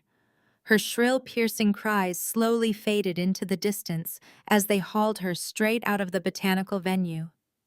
Preston did not even try to fight back. He was a completely broken, hollow shell of a man. The guards simply hoisted the bankrupt fake groom up by his starched white collar and dragged him limply behind his shrieking bride. Over in the VIP family section, Preston's wealthy white parents realized their massive, elaborate con had been entirely exposed to the richest people in the city. They did not wait for the security team to physically reach them. They practically sprinted toward the side exits, covering their pale faces with their hands in absolute burning disgrace. They scrambled desperately through the beautiful thorny rose bushes, tripping over their expensive tailored clothes, just to escape the judging, furious glares of the elite billionaires they had tried to scam. The entire garden of international corporate titans and respected state politicians watched the chaotic, humiliating eviction in absolute stunned silence. I remained perfectly still, letting the magnificent midnight blue silk of my custom gown settle gracefully around my legs. A handsome young waiter in a crisp white tuxedo approached me cautiously with trembling hands carrying a polished silver tray. I calmly reached out and took a tall crystal flute of premium bubbling champagne. I raised the sparkling glass high in the warm evening air, looking out over the completely empty altar and the shocked, silent crowd. I took a slow, deliberate sip, tasting the absolute crisp sweetness of my own total freedom. Exactly 1 month later, the brutal, crushing reality of their catastrophic decisions finally settled over my former family like a heavy, suffocating blanket. David and Yvonne completely lost their sprawling, luxurious suburban estate. Because I personally owned the private wealth bank that held their massive, reckless second mortgage, I ensured the legal foreclosure process was executed with absolute swift, brutal efficiency. The local sheriff's department arrived at their massive front door and formally escorted them off the premises with nothing but a few small cardboard boxes of their personal belongings. They were utterly, permanently bankrupt. Their treasured, highly curated social standing was instantly obliterated overnight. The elite black social circles they had spent decades meticulously climbing completely and permanently exiled them. Their former wealthy friends blocked their phone numbers, ignored their desperate begging emails, and pretended they simply did not exist. They were reduced to renting a tiny, cramped apartment on the exact opposite side of the city, completely stripped of their arrogant pride and their toxic vanity. Serena faced the most devastating, brutal reality check of her entire, deeply spoiled existence. The massive, crushing debt from her shattered luxury wedding rested entirely squarely on her own shoulders. All of her premium platinum credit cards were heavily maxed out and completely declined everywhere she went. Her luxury sports vehicle was quickly repossessed right out of the driveway by aggressive collection agents. Without any wealthy parents to blindly bail her out or a fake billionaire groom to fund her lavish lifestyle, she was forced to actually work for the very first time in her pampered life. She was currently working exhausting back-to-back double shifts at a generic retail clothing store in a local crowded suburban mall. She spent her long, miserable days folding cheap sweaters and ringing up demanding customers, completely stripped of her expensive designer clothes and her arrogant superiority. She was drowning in a massive, dark ocean of toxic debt, with absolutely no wealthy savior coming to rescue her from her miserable, pathetic reality. Preston faced a far more severe and utterly terrifying fate. Following the massive public exposure of his elaborate corporate scam, Marcus Sterling completely unleashed his highly aggressive elite legal team. The legendary venture capital giant brought forth massive federal wire fraud charges against the disgraced fake groom. Preston was currently sitting in a cold, damp concrete holding cell, completely denied bail due to his severe, massive flight risk. He was facing potentially decades in federal prison for defrauding international investors and forging highly sensitive corporate financial documents. His parents had entirely abandoned him, completely fleeing the state and changing their phone numbers to avoid the massive aggressive media fallout. He was utterly, entirely alone, trapped permanently in the very nightmare he had maliciously tried to inflict upon others. I felt absolutely zero pity for any of them. Their total destruction was the natural consequence of their endless greed. I stood quietly in the massive executive boardroom of my global holding company. The floor-to-ceiling glass windows offered a magnificent, breathtaking view of the entire sparkling city skyline. The bright morning sunlight poured into the pristine room, catching the reflection of the massive, polished mahogany conference table. I was no longer the discarded, worthless scapegoat. I was the absolute, undisputed architect of my own massive corporate empire. I turned away from the towering glass windows and walked over to my heavy leather executive chair. I picked up a thick, premium gold embossed folder resting on my desk and proudly signed my legal name in smooth black ink on the bottom line. I had just officially finalized a massive permanent endowment funding a comprehensive full-ride college scholarship program entirely in my own name. The multi-million-dollar educational initiative was designed specifically to support brilliant, underprivileged Black women who lacked the financial resources to attend top-tier universities. I was taking my immense wealth and actively building the exact solid supportive foundation that my own toxic family had deliberately, brutally denied me. I looked back out over the sprawling, magnificent city, feeling a deep, profound sense of absolute, unbreakable peace. Family is not blood. It is respect. I built my own table, and I did not save any seats for the people who tried to starve me. Have you ever had to cut off toxic family to reach your true potential? Let me know in the comments below. The ultimate lesson from this story is that true success is never defined by the narrow expectations or toxic validations of those who refuse to see your worth. It reminds us that walking away from toxic family dynamics is not an act of failure, but an act of profound self-preservation and ultimate empowerment. Alana proved that when you are surrounded by people who constantly belittle your potential and demand conformity to their shallow standards, the most powerful response is silent, relentless dedication to your own growth. She did not waste her energy arguing or begging for a seat at their table. Instead, she quietly built an empire so massive that it eventually bought the very ground they stood on. Share your own story in the comments below. If you have ever had to walk away from a toxic environment to build your own success and claim your true power.